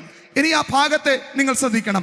അടുത്ത ചില നിമിഷങ്ങൾക്കുള്ളിൽ വേഗത്തിൽ ആ ഭാഗത്തെ പറഞ്ഞെന്ന് അവസാനിപ്പിക്കണം. എങ്ങനെയാണ് ഈ റോമ പൗരത്വം ലഭിക്കുവാനിടയായിത്തീരുന്നത്? റോമ പൗരത്വം ലഭിക്കുക എന്ന് പറയുന്നത് ഏറ്റവും പ്രധാനപ്പെട്ടതാണ് എന്ന് ഞാൻ പറഞ്ഞു. രാഷ്ട്രത്തിന്റെ നടുവിൽ, സമൂഹത്തിന്റെ നടുവിൽ റോമ പൗരൻ എന്ന് പറയുന്നത് സാമൂഹികപരമായി സ്റ്റാറ്റസിനെ ഉയർന്നൊരു കാര്യമാണ്. അങ്ങനെയുള്ള ആ റോമ പൗരത്വം എങ്ങനെയാണ് ലഭിക്കുന്നത്? പ്രധാനമായും അന്നത്തെ ചരിത്രങ്ങൾ നമ്മൾ പഠിച്ചാൽ 3 രീതിയിലാണ് റോമ പൗരത്വം ലഭിക്കുവാനിടയായിത്തീരുന്നത്. ഈ 3 രീതിയിൽ ഏതെങ്കിലും ഒരു കാര്യം മതി പൗരത്വം നേടാൻ വേണ്ടി. 1-2 കാര്യങ്ങൾ ദൈവവചനത്തിൽ നമുക്ക് മനസ്സിലാക്കാൻ കഴിയും. അതിൽ പ്രധാനമായും 3 ചിന്തകൾ നിങ്ങളുടെ മുൻപിൽ കോരിയിടുവാൻ താല്പര്യപ്പെടുക. ഒന്നാമത്തെ കാര്യം എന്ന് പറയുന്നത് അപ്പോസ്തല പ്രവൃത്തിയിൽ നമ്മൾ കാണുന്നു വരുമ്പോൾ 22-ാം അധ്യായം അതിൻ്റെ 27, 28 വാക്യങ്ങൾ അവിടെ ഇങ്ങനെ കാണുന്നത്, സഹസ്രാധിപൻ വന്ന് നീ റോമ പൗരൻ തന്നെയോ എന്നോട് പറക എന്ന് ചോദിച്ചതിന് അതെ എന്നവൻ പറഞ്ഞു. ഞാൻ ഏറിയ മുതൽ കൊടുത്ത് ഈ പൗരത്വം സമ്പാദിച്ചു എന്ന് സഹസ്രാധിപൻ പറഞ്ഞതിന് ഞാനോ അങ്ങനെ ജനിച്ചിരിക്കുന്നു എന്ന് പൗലോസ് പറയുക. അപ്പൊ ശ്രദ്ധിക്കണമേ, അപ്പോസ്തലനായ പൗലോസും സഹസ്രാധിപനും തമ്മിലുള്ള ഒരു സംഭാഷണമാണ് നമുക്ക് ആ ഭാഗത്ത് കാണുവാൻ കഴിയുന്നത്. അവിടെ കാണുന്നത് ഇങ്ങനെയാണ്, സഹസ്രാധിപൻ 1000 പേർക്ക് അധിപനായ വ്യക്തി. ഈ വ്യക്തി പറയുകയാണ്, ഞാൻ എങ്ങനെയാണ് ഈ പൗരത്വം നേടിയെന്നറിയാമോ?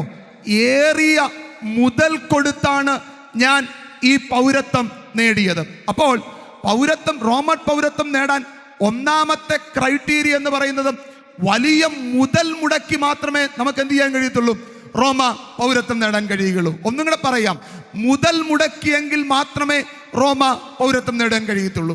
എന്നാൽ അപ്പോസ്തലനായ പൗലോസ് പറയുക, ഞാൻ അങ്ങനെയല്ല എന്ന് പറഞ്ഞിട്ട് താൻ പറയുക, ഞാനോ അങ്ങനെ തന്നെ ജനിച്ചിരിക്കുന്നു എന്ന് പൗലോസ് പറഞ്ഞു. അപ്പോൾ ഒന്നാമത്തത് മുതൽ മുടക്കിയതാണെങ്കിൽ, രണ്ടാമത്തെ കാര്യം പൗലോസ് പറയുക, മുതൽ മുടക്കിയല്ല, ഞാൻ അങ്ങനെ ജനിച്ചിരിക്കുന്നു. അപ്പോൾ രണ്ടാമത്തെ ക്രൈറ്റീരിയ എന്ന് പറയുന്നത് ജനനം കൊണ്ട് റോമ പൗരത്വം നേടാമെന്നുള്ളതാണ്. ഒന്ന്, മുതൽ മുടക്കി റോമ പൗരത്വം നേടാം. രണ്ടാമത്തെ കാര്യം എന്ന് പറയുന്നത് അവിടെ ജനിച്ചത് കൊണ്ട് റോമ പൗരത്വം നേടാൻ കഴിയും. മൂന്നാമത്തെ കാര്യം എന്ന് പറയുന്നത് പ്രതിഫലമായി ലഭിക്കുന്നതാണ് റോമ പൗരത്വം എന്ന് പറയുന്നത്. എന്ന് പറഞ്ഞാൽ ഏതെങ്കിലും ഒരു ചക്രവർത്തിക്ക് കരുണ തോന്നി, ഒരു മനുഷ്യനോട് സഹതാപം തോന്നി, കരുണ തോന്നി അവന് ദാനമായി നൽകുന്നതാണ് ഈ പൗരത്വം എന്ന് പറയുന്നത്. അത് കിട്ടുവാൻ തന്നെ വളരെ വളരെ പ്രയാസമുള്ള കാര്യമാണ്. ചരിത്ര പുസ്തകം നിങ്ങൾ പഠിച്ചു നോക്കുമ്പോൾ ആ കാലഘട്ടത്തിൽ ജൂലിയസ് സീസർ എന്ന് പറയുന്ന റോമൻ എംപറർ ആയിരുന്ന സമയത്ത് അന്തിപ്പാത്ര എന്ന് പറയുന്ന ഒരു വ്യക്തിക്ക് മാത്രമാണ് കരുണ തോന്നി ഇങ്ങനെ ഈ റോമ പൗരത്വം കൊടുത്തതായിട്ട് കാണുന്നത്. അപ്പോൾ ഈ 3 രീതിയിലാണ് പൗരത്വം നേടാൻ കഴിയുന്നത്. ഒന്ന് ചേർന്ന് പറഞ്ഞ്, മുതൽ മുടക്കി നമുക്ക് പൗരത്വം നേടാം. 2, അങ്ങനെ ജനിച്ചുകൊണ്ട് പൗരത്വം നേടാം. മൂന്നാമത്തെ കാര്യം എന്ന് പറയുന്നത് കനിവ് തോന്നി എന്ത് ചെയ്യാം? പൗരത്വം നേടാം. അപ്പോൾ ഈ 3 രീതിയിലാണ് റോമ പൗരത്വം ലഭിക്കുന്നത്. എന്നാൽ പൗലോസോട് പറയുക, നമ്മുടെ പൗരത്വമോ ചേർന്ന് പറഞ്ഞ്, നമ്മുടെ പൗരത്വമോ സ്വർഗത്തിൽ ആകുന്നു. അപ്പോൾ എന്താ അപ്പോസ്തലനായ പൗലോസ് പറയുന്നത്? ഫിലിപ്പിയർ വിശ്വാസിയോട് പറയുക, ഈ 3 രീതിയിലൂടെ മാത്രമേ നിങ്ങൾക്ക് റോമ പൗരത്വം കിട്ടുവാൻ കഴിയുകയുള്ളൂ എന്ന് നിങ്ങൾക്കറിയാം. ഇതിലേതെങ്കിലും ഒന്ന് മതി ഈ പൗരത്വം നേടാൻ വേണ്ടി. എന്നാൽ അപ്പോസ്തലനായ പൗലോസ് പറയുക, നമ്മുടെ പൗരം സ്വർഗത്തിൽ എന്ന് പറയുമ്പോൾ സ്വർഗത്തിലെ പൗരത്വം നേടണമെങ്കിൽ ഈ 3 കാര്യവും ഒരു വ്യക്തിയുടെ ജീവിതത്തിൽ നടന്നിരിക്കണം. അതായത് ഇതിന് പുറകിൽ ഒരു മുതൽ മുടക്കുണ്ട്. അത് രണ്ടാമത്തെ കാര്യം, ഇതിനകത്ത് ജനിക്കണം. മൂന്നാമത്തെ കാര്യം, ഇത് സൗജന്യമായി ലഭിക്കുന്നതാ.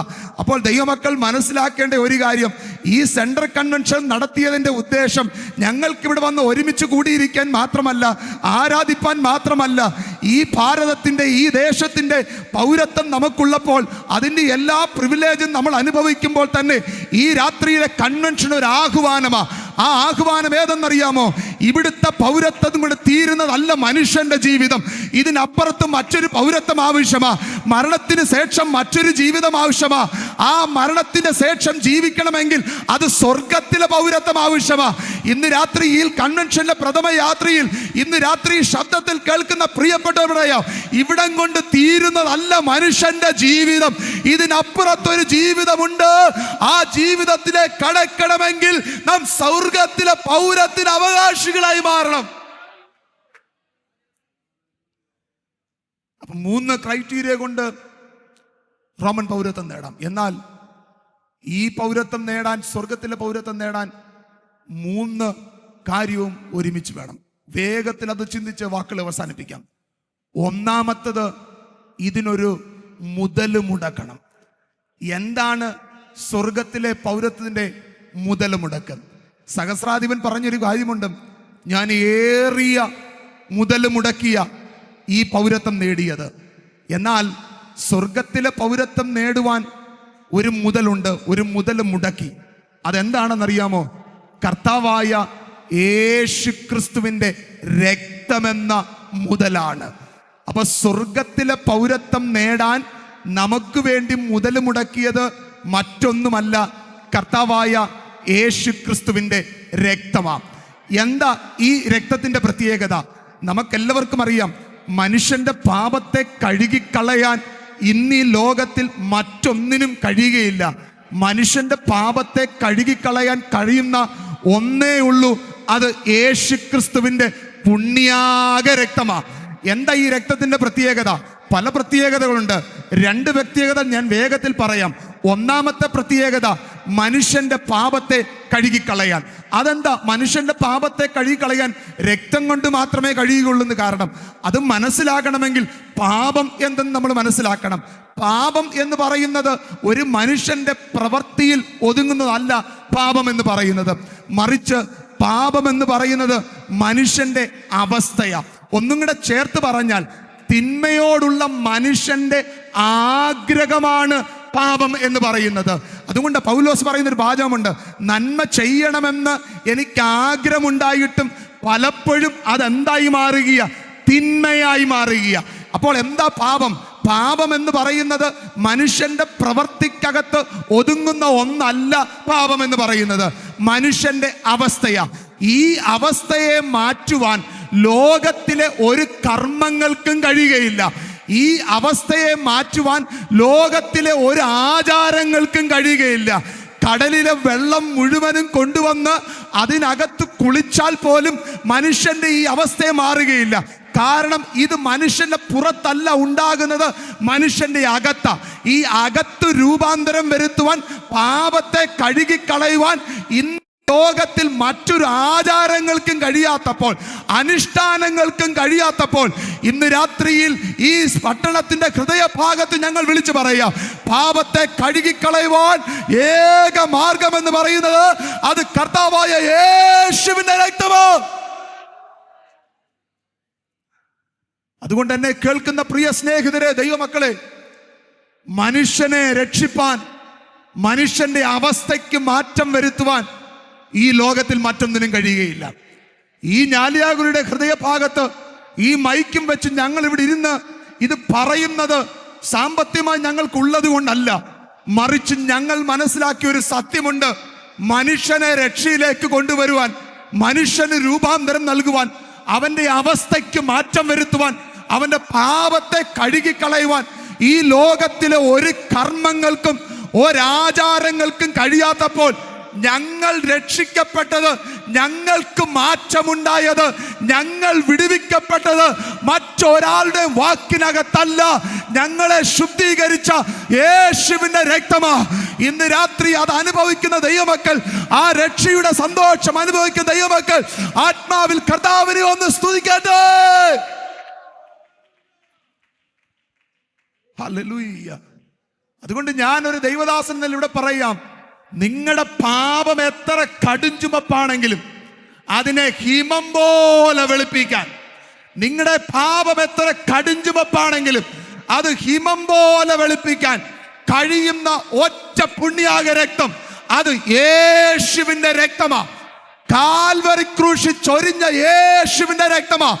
ഇന്ന് രാത്രി ഈ ശബ്ദത്തിനകത്ത് ഞങ്ങളെ കേൾക്കുന്ന പ്രിയപ്പെട്ടവരോട് പറയാം, നിങ്ങളുടെ ജീവിതത്തിന്റെ അവസ്ഥ എന്തുമായിക്കോട്ടെ, എത്ര പാപത്തിന്റെ പടുകുഴി കിടക്കുന്നവരായിക്കോട്ടെ, എന്നാൽ ഇന്ന് രാത്രി നിങ്ങളെ ശുദ്ധീകരിക്കാൻ കഴിയുന്ന, നിങ്ങളെ രക്ഷിക്കാൻ കഴിയുന്ന ഏക രക്തം യേശുവിന്റെ രക്തമാ.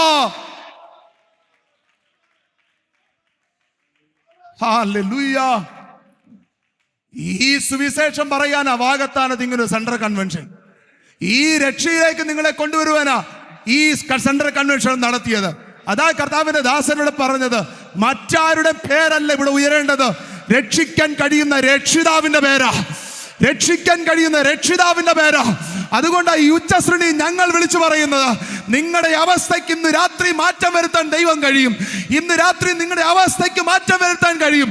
പാപത്തിന്റെ പടുകുഴി നിങ്ങളെ കോരിയെടുക്കാൻ കഴിയുന്നത് ഏക രക്തം, യേശുവിന്റെ രക്തം. ഹല്ലേലൂയ. അപ്പോൾ ഒന്ന്, യേശുവിന്റെ രക്തത്തിന്റെ പ്രത്യേകത പാപത്തെ കഴുകിക്കളയാൻ കഴിയും.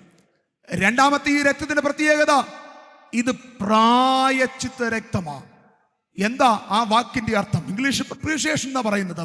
അതിന്റെ അർത്ഥം എന്ന് പറയുന്നത് ശമിപ്പിക്കുക, തൃപ്തിപ്പെടുത്തുക. എന്താ അവിടെ നമ്മൾ കാണുന്നത്? റോമാലേഖനം 3-ാം അധ്യായത്തിൽ നമുക്ക് വാക്യം വായിക്കാൻ സമയമില്ലാത്തതുകൊണ്ട് ഞാൻ വിടുക. പ്രായശ്ചിത്തമാണ്. എന്താ പ്രായശ്ചിത്തം എന്ന് പറയുന്നതിന്റെ അർത്ഥം? പറഞ്ഞതിന്റെ അർത്ഥം ഇത്രയേ ഉള്ളൂ, എന്റെ രക്തം ഒഴുകേണ്ടത്, ഞാൻ മരിക്കേണ്ടടുത്ത് എനിക്ക് പകരമായി യേശുവിന്റെ രക്തം അവിടെ നമുക്ക് വേണ്ടി ഒഴുകി. ഞാൻ അതിനെ ഒന്നും കൂടെ ചേർത്ത് പറയാം.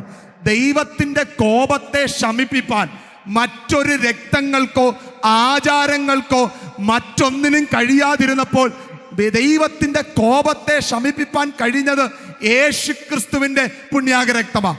എന്താ ദൈവത്തിന്റെ കോപം? ദൈവത്തിന്റെ കോപം എന്ന് പറയുന്നത് പാപത്തോടുള്ള കോപമാണ്. ദൈവത്തിന്റെ പാപത്തോടുള്ള കോപത്തെ ശമിപ്പിപ്പാൻ കഴിഞ്ഞത് യേശുക്രിസ്തുവിന്റെ രക്തം മാത്രമാണ്. എന്തുകൊണ്ടാണ് അങ്ങനെ പറയാൻ കഴിയുന്നത്? അപ്പോൾ ഒരു ചിന്ത നമുക്കകത്ത് വരാം, പാപത്തെ ക്ഷമിപ്പാൻ അല്ലെങ്കിൽ ശമിപ്പിപ്പാൻ, തൃപ്തിപ്പെടുത്താൻ ഒരു ശകലം രക്തം കൊണ്ട് തൃപ്തിപ്പെടുന്നവനാണോ കർത്താവായ യേശുക്രിസ്തു? അല്ലേ? അല്ല. കാരണം മനുഷ്യന്റെ പാപത്തിന് പരിഹാരമായി ഈ ലോകത്തിലെ മറ്റൊന്നിനും കഴിയാതിരുന്നപ്പോൾ, ക്രിയകൾക്ക് കഴിയാതിരുന്നപ്പോൾ ദൈവം തന്നെ അതിന് പരിഹാരമായി വന്നു. ദൈവം തന്നെ പരിഹാരമായി വന്നിട്ട് എന്താ ചെയ്തെന്നറിയാമോ? ആ സ്വന്തം പുത്രന് നമുക്ക് വേണ്ടി കാൽവറി ക്രൂശിൽ നമുക്ക് വേണ്ടി മരണമായി തീർന്നു. എന്ന് പറഞ്ഞാൽ ഞാൻ മരിക്കേണ്ട സ്ഥാനത്ത്, എൻ്റെ രക്തം ഒഴുകേണ്ട സ്ഥാനത്ത്, എൻ്റെ കൈകാലുകൾ ക്രൂശിൽ തറയ്ക്കേണ്ട സ്ഥാനത്ത് എനിക്ക് വേണ്ടി ചൊരിഞ്ഞ ഒരു രക്തം, എനിക്ക് വേണ്ടി പ്രായശ്ചിത്തമായ രക്തം, അതാ യേശുവിൻ്റെ രക്തം. ഇന്ന് രാത്രി എന്നെ കേൾക്കുന്ന ദൈവമക്കളെ, നാം എത്ര പാപത്തിൻ്റെ പടുകുടിലാണെങ്കിൽ പോലും യേശുവിൻ്റെ രക്തം നമ്മെ കഴുകിയാൽ സംഭവിക്കുന്ന ഒരു കാര്യമുണ്ട്, നാം നീതീകരിക്കപ്പെട്ടവരായി മാറുക. ഇന്ന് രാത്രി ദൈവം ആഗ്രഹിക്കുന്നത് പാപത്തിൽ കിടക്കുന്നവരെ നീതീകരിക്കാൻ വേണ്ടിയാ. ആ നീതീകരണത്തിന് വേറൊരു മാർഗമില്ല, അതിനൊറ്റ മാർഗം യേശുവിന്റെ രക്തം മാത്രമാണ്. Praise the Lord. അപ്പോൾ രണ്ടാമത്തെ പ്രത്യേകത ഈ രക്തത്തിന്റെ, ഇത് പ്രായശ്ചിത്തരെ വിവരിക്കാൻ കുറേയുണ്ട്, പക്ഷെ സമയമില്ലാത്തതുകൊണ്ട് പോകുക. രണ്ടാമത്തെ പ്രത്യേകത, ഇത് പ്രായശ്ചിത്തത്തിന്റെ രക്തമാണ്. നിങ്ങൾ നോക്കണമേ, ഈ മുതല് മുടക്കാൻ ലോകത്തിലെ ഒരു മനുഷ്യനും എന്ത് ചെയ്യത്തില്ല. ഇത്രയും വലിയ മുതൽ മുടക്കാൻ ലോകത്തിൽ ഒരു മനുഷ്യനും, നിങ്ങൾ എന്നെ ശ്രദ്ധിച്ചാൽ മതി, അല്ലെങ്കിൽ ഏറ്റവും വില കൂടിയ സാധനങ്ങൾ ദൈവം നമുക്ക് ഫ്രീ ആയിട്ട് എന്ത് ചെയ്യുക? നമ്മൾ ജനിച്ച നാൾ മുതൽ നമ്മളെല്ലാവരും ശ്വസിക്കുന്നവരാ. അതിൻ്റെ വില എന്തെന്ന് നമുക്ക് പലപ്പോഴും അറിയത്തില്ല. ശ്വാസം മുട്ടി അല്പം പ്രയാസത്തോടെ ഓക്സിജനും കൊടുത്ത് ഹോസ്പിറ്റലിൽ കിടക്കുമ്പോൾ അറിയാം അതിൻ്റെ ബില്ല്, അതിൻ്റെ വില എന്താണെന്ന്. ദൈവം നാം ജനിച്ച നാൾ മുതൽ ഇന്ന് വരെ ശ്വസിച്ച ശ്വാസത്തിന് ഒരു ബില്ല് എഴുതിയാൽ നമുക്ക് എവിടെ നിൽക്കാൻ കഴിയും? ഞാൻ പറഞ്ഞതിൻ്റെ ആശയം എന്താണെന്നറിയാമോ? ഏറ്റവും വിലയേറിയ കാര്യങ്ങൾ ദൈവം നമുക്ക് ദാനമായി നൽകിയതാ. എന്ന് പറഞ്ഞാൽ ഈ പൗരത്വം പ്രാപിപ്പാൻ ഏറ്റവും വലിയൊരു മുതൽ നാം മുടക്കണം. ആ മുതൽ എന്തെന്നറിയാമോ? ഒരു മനുഷ്യന്റെ സർവ സമ്പാദ്യം കൊടുത്താലും ആ മുതൽ ഒരിക്കലും ആകിയില്ല. ആ മുതൽ നമുക്ക് നൽകിയത് കർത്താവായ യേശുവിന്റെ രക്തമാണ്. അങ്ങനെയെങ്കിൽ ഇന്ന് രാത്രി ആ രക്തത്താൽ വീണ്ടും ജനനം പ്രാപിച്ച ദൈവമക്കൾ, നീതീകരിക്കപ്പെട്ട ദൈവമക്കൾ ഇതിനകത്തുണ്ടെങ്കിൽ അതരത്തെ തുറന്നൊന്ന് സ്തോത്രം ചെയ്തിട്ട് കർത്താവിനോട് നന്ദി പറയുക. ദൈവമേ, എന്നെ രക്ഷിച്ചത്, ഈ പൗരത്വത്തിന് ഉടമയാക്കി മാറ്റിയത് അങ്ങയുടെ രക്തമാ. അതിന് ഞാൻ നന്ദിയുള്ള ഹൃദയത്തോടെ സ്തോത്രം ചെയ്യുന്നുവെന്ന് പറയാൻ ഇന്ന് രാത്രി എത്ര പേർ കഴിയും? അങ്ങനെ പറയുന്നവർ കരത്തെ ഉയർത്തി അതരത്തെ തുറന്നൊന്ന് സ്തോത്രം ചെയ്ത് പറ, കർത്താവേ, ഞങ്ങൾക്ക് ഒരിക്കലും കൊടുക്കുവാൻ കഴിയാത്ത മുതല് അങ്ങ് കൊടുത്തതിനായി സ്തോത്രം. ഹല്ലേലൂയ. അപ്പൊ ഒന്നാമത്തെ ഇതിന്റെ മുതൽ മുടക്ക് സ്വർഗീയ പൗരത്വത്തിന്റെ യേശു ക്രിസ്തുവിന്റെ പുണ്യാക രക്തം. റോമ പൗരത്വം രണ്ടാമത്തെ നോക്കണമേ. രണ്ടാമത്തെ ക്രൈറ്റീരിയ, ഞാൻ അതിനെ ഓർഡർ ഒന്ന് തിരിച്ചു പറയുക. ഇത് ദയവ് തോന്നി, കനിവ് തോന്നിയാണ് എന്ത് ചെയ്യേണ്ടത്? ഈ പൗരത്വം കിട്ടേണ്ടത്. സ്വർഗത്തിലെ പൗരത്വം നമുക്ക് കിട്ടിയതും കനിവ് തോന്നിയ. എത്ര പേർക്ക് മനസ്സിലാകുന്നുണ്ട്? സ്വർഗത്തിലെ പൗരത്വം നമുക്ക് കിട്ടിയത് കനിവ് തോന്നിയ എന്ന് പറഞ്ഞാൽ അതിന്റെ അർത്ഥം നമുക്കൊരിക്കലും മുതൽ മുടക്കാൻ കഴിയത്തില്ല. നാം എന്തുമാത്രം പണം കൊടുത്താലും, നമ്മുടെ ജീവിതത്തിലെ മുഴുവൻ നൽകിയാലും ഈ മുതല് അതിന് കടക്ക് തീർക്കാൻ നമുക്ക് എന്ത് ചെയ്യത്തില്ല, കഴിയില്ല. അതുകൊണ്ട് കർത്താവ് ചെയ്തൊരു കാര്യമുണ്ട്.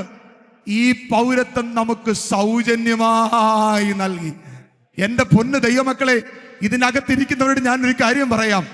കനിവ് തോന്നിയ ഇന്ന് രാത്രി ഇതിനകത്ത് വന്നത്, കനിവ് തോന്നിയ ഇന്ന് രാത്രി ഇതിനകത്ത് സ്തോത്രം പറയുന്നത്, യേശു നമ്മോട് കാണിച്ച കനിവ ഇന്ന് രാത്രി ഇതിനകത്തിരിക്കുന്നത്, അത് തിരിച്ചറിയുന്ന ദൈവമക്കൾ ഇതിനകത്തുണ്ട്. പറ, ഇതിന് ഞാൻ യോഗ്യനല്ലായിരുന്നു, പക്ഷെ സ്വർഗത്തിലെ പൗരത്വം എന്നെ നൽകുവാൻ വേണ്ടി എന്റെ ദൈവം എന്നോട് കനിവ് തോന്നിയെന്ന് ഉറപ്പുള്ള ദൈവമക്കൾ ആ കരങ്ങളെ ചേർത്തടിച്ച് ഒന്ന് ആത്മാവിലൊന്ന് സ്തോത്രം ചെയ്യട്ടെ.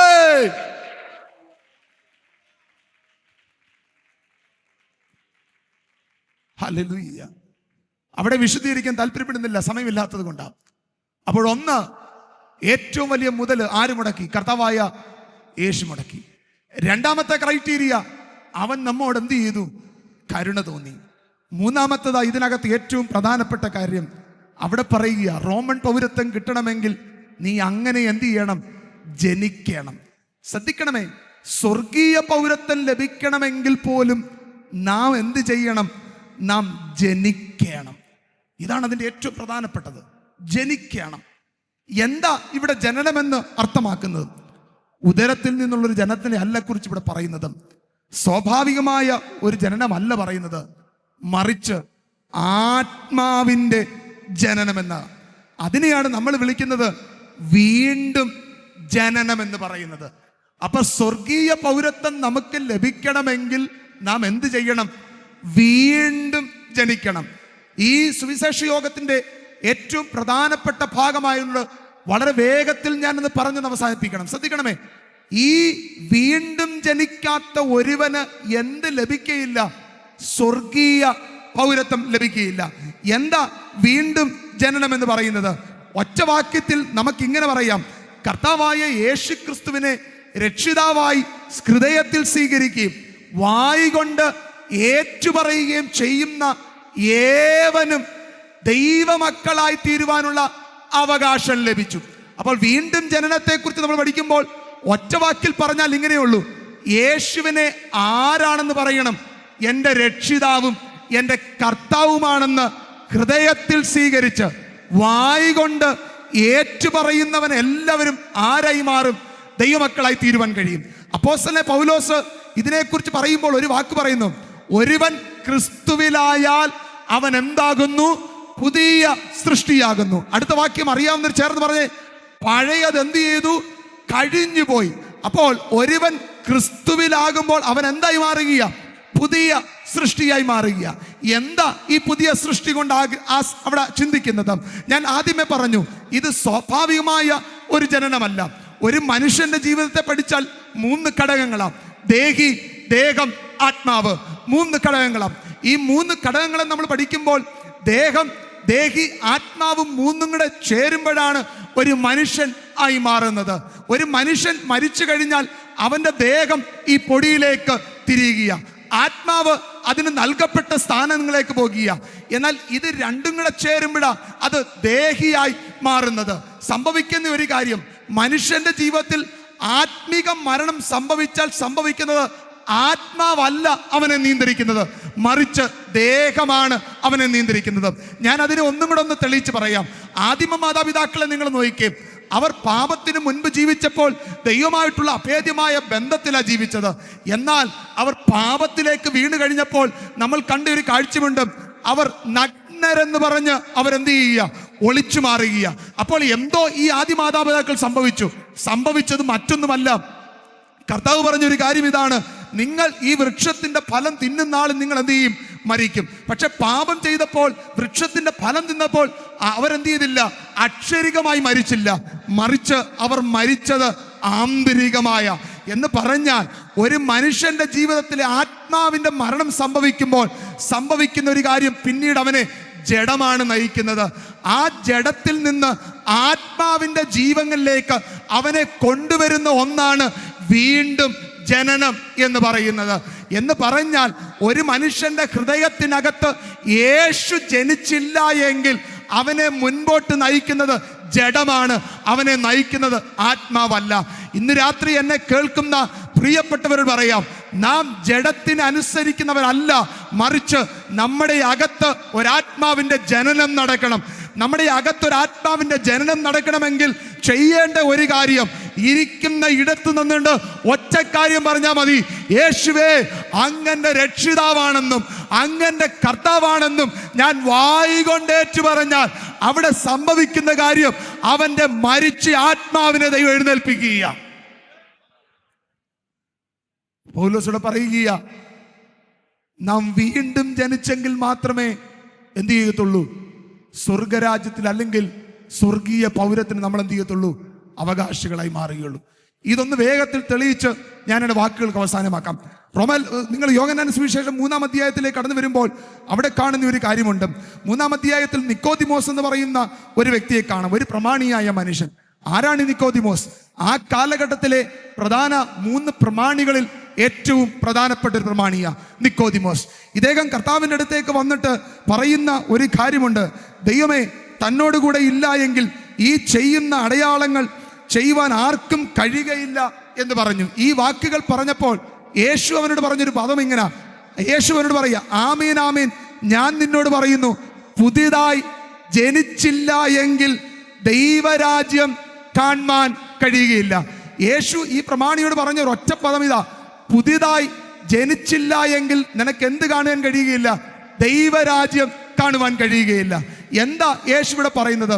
ഇത് പറഞ്ഞപ്പോൾ നിക്കോദിമോസിന് മനസ്സിലായില്ല. താൻ ചോദിക്കുന്ന ഒരു ചോദ്യമാ, ഈ സമയത്തും അമ്മയുടെ ഉദരത്തിൽ കടന്ന് ജനിക്കാമോ എന്ന് ചോദിച്ചപ്പോൾ യേശുവിനോട് പറയുക, ന്യായപ്രമാണത്തിൽ അഗ്രഗണ്യനായിട്ടും നിനക്കിതിൻ്റെ അർത്ഥം മനസ്സിലാകുന്നില്ലയോ? യേശുവിടെ പറഞ്ഞ 2 പദങ്ങൾ ഏറ്റവും പ്രധാനപ്പെട്ടതാ. യേശു പറയുകയാണ്, വെള്ളത്താലും ആത്മാവിനാലും ജനിച്ചില്ല എങ്കിൽ ദൈവരാജ്യത്തിൽ കടപ്പാൻ കഴിയുകയില്ല. അപ്പോൾ യേശു വീണ്ടും ജനനം എന്താന്ന് കൃത്യമായി പറയുക. യേശു പറയുക, വെള്ളത്താലും ആത്മാവിനാലും. ഒന്നും കൂടെ ചേർത്ത് പറഞ്ഞാൽ, പരിശുദ്ധാത്മാവിനാലും വചനത്താലും ജനിക്കാത്ത ഒരുവന് എവിടെ കടക്കാൻ കഴിയുകയില്ല? സ്വർഗരാജ്യത്തിൽ കടക്കാൻ കഴിയുകയില്ല. ഇന്ന് രാത്രി എന്നെ കേൾക്കുന്ന പ്രിയപ്പെട്ടവരെ, ഈ വചനത്താലും പരിശുദ്ധാത്മാവിനാലും ജനിക്കാത്ത ഒരുവനും സ്വർഗരാജ്യത്തിൽ കടക്കാൻ കഴിയുകയില്ല. ഇത് പറഞ്ഞപ്പോൾ യേശുവോട് പറയുക, ആത്മാവിനാലും വെള്ളത്താലും എന്ത് ചെയ്യണം? ജനിച്ചില്ല എങ്കിൽ ദൈവരാജ്യത്തിൽ കടക്കാൻ കഴിയുകയില്ല. തുടർന്ന് ഇങ്ങോട്ട് താഴോട്ടുള്ള വാക്യങ്ങൾ വായിച്ചു വരുമ്പോൾ യേശുവോട് പറയുന്ന ഒരു പ്രധാനപ്പെട്ട വാക്കുണ്ട്. ആ വാക്കിങ്ങനെ: മോശ മരുഭൂമിയിൽ സർപ്പത്തെ ഉയർത്തിയതുപോലെ മനുഷ്യപുത്രനെയും ഉയർത്തേണ്ടതാകുന്നു. ആദ്യം പറഞ്ഞ കാര്യങ്ങളൊന്നും നിക്കോദിമോസിന് മനസ്സിലായില്ലെങ്കിൽ പോലും ഈ ഭാഗം പറഞ്ഞപ്പോൾ നിക്കോദിമോസിന് മനസ്സിലായി. കാരണം ന്യായപ്രമാണത്തിൽ അഗ്രഗണ്യന, സംഖ്യാപുസ്തകത്തിൽ നടന്ന ഈ വിഷയങ്ങളെ താൻ പറയുകയാ. ദൈവത്തോട് പാപം ചെയ്തപ്പോൾ അഗ്നിസർപ്പത്തിന്റെ കടി കൊണ്ടപ്പോൾ അവരെ രക്ഷിപ്പാൻ മോശയോട് ദൈവത്തിന്റെ ആത്മ പറയുക, നീ ഒരു താമ്ര സർപ്പത്തെ ഉയർത്തണം, ഈ സർപ്പത്തെ നോക്കുന്നവർ രക്ഷ പ്രാപിക്കും. ഇത് അറിയാവുന്ന നിക്കോദിമോസിനോട് പറയുക, നീ ആരെയാണ് ഉയർത്തേണ്ടെന്ന് അറിയാമോ? യേശു ക്രിസ്തുവിനെ നീ എന്ത് ചെയ്യണം? ഉയർത്തണം എന്ന് പറഞ്ഞതിന്റെ അർത്ഥം, വീണ്ടും ജനിക്കണമെങ്കിൽ മറ്റൊരു മാർഗവുമില്ല, നീ ഉയർത്തേണ്ടത് യേശു ക്രിസ്തുവിനെയാണ് എന്ന് പറഞ്ഞതിന്റെ അർത്ഥം ഇങ്ങനെ, മോശ മരുഭൂമിയിൽ സർപ്പത്തെ ഉയർത്തിയതുപോലെ മനുഷ്യപുത്രനെ നിങ്ങൾ എന്ത് ചെയ്യണം? ഉയർത്തേണ്ടതാകുന്നു. ഞാനൊരു വാക്ക് അവിടെ പറഞ്ഞിട്ട് പോകാം. യേശു പറഞ്ഞത് മോശ മരുഭൂമിയിൽ സർപ്പത്തെ ഉയർത്തിയതുപോലെ ആരെ ഉയർത്തണമെന്നാ? യേശുവിനെ എന്ത് ചെയ്യണം? മനുഷ്യപുത്രനെ എന്ത് ചെയ്യണം? എന്നാൽ ഈ കാലങ്ങളിൽ പല ദുരുപദേശങ്ങളും വന്നിട്ട് യേശുവിനെ അല്ല ഉയർത്തുന്നത്, മറ്റു പലതിനെ ഉയർത്തുന്നത്. എന്നാൽ കൃത്യമായി യേശു പറയുക, ആരെയാ ഉയർത്തേണ്ടത്? മനുഷ്യപുത്രനെയാ ഉയർത്തേണ്ടത്. ആ വാക്യത്തിൽ നിന്നുകൊണ്ട് ഞാൻ ഒരു കാര്യം അടിവരയിട്ട് പറയാം. രക്ഷിക്കപ്പെടുവാൻ, വീണ്ടും ജനിക്കുവാൻ ഒരു മാർഗവുമില്ല, മറ്റൊരു ദൈവവുമില്ല. ഇതിനകത്തിരിക്കുന്ന ദൈവമക്കൾ ഹൃദയത്തിനകത്ത് ആ വാക്യമുണ്ടെങ്കിൽ ചേർന്ന് പറയുക, മറ്റൊരുത്തനിലും രക്ഷയില്ല. രക്ഷിക്കപ്പെടുവാൻ ആകാശത്തിൻ കീഴിൽ മനുഷ്യരുടെ ഇടയിൽ വേറെ ഒരു നാമമില്ല. ആ നാമമാണ് യേശു എന്ന നാമം.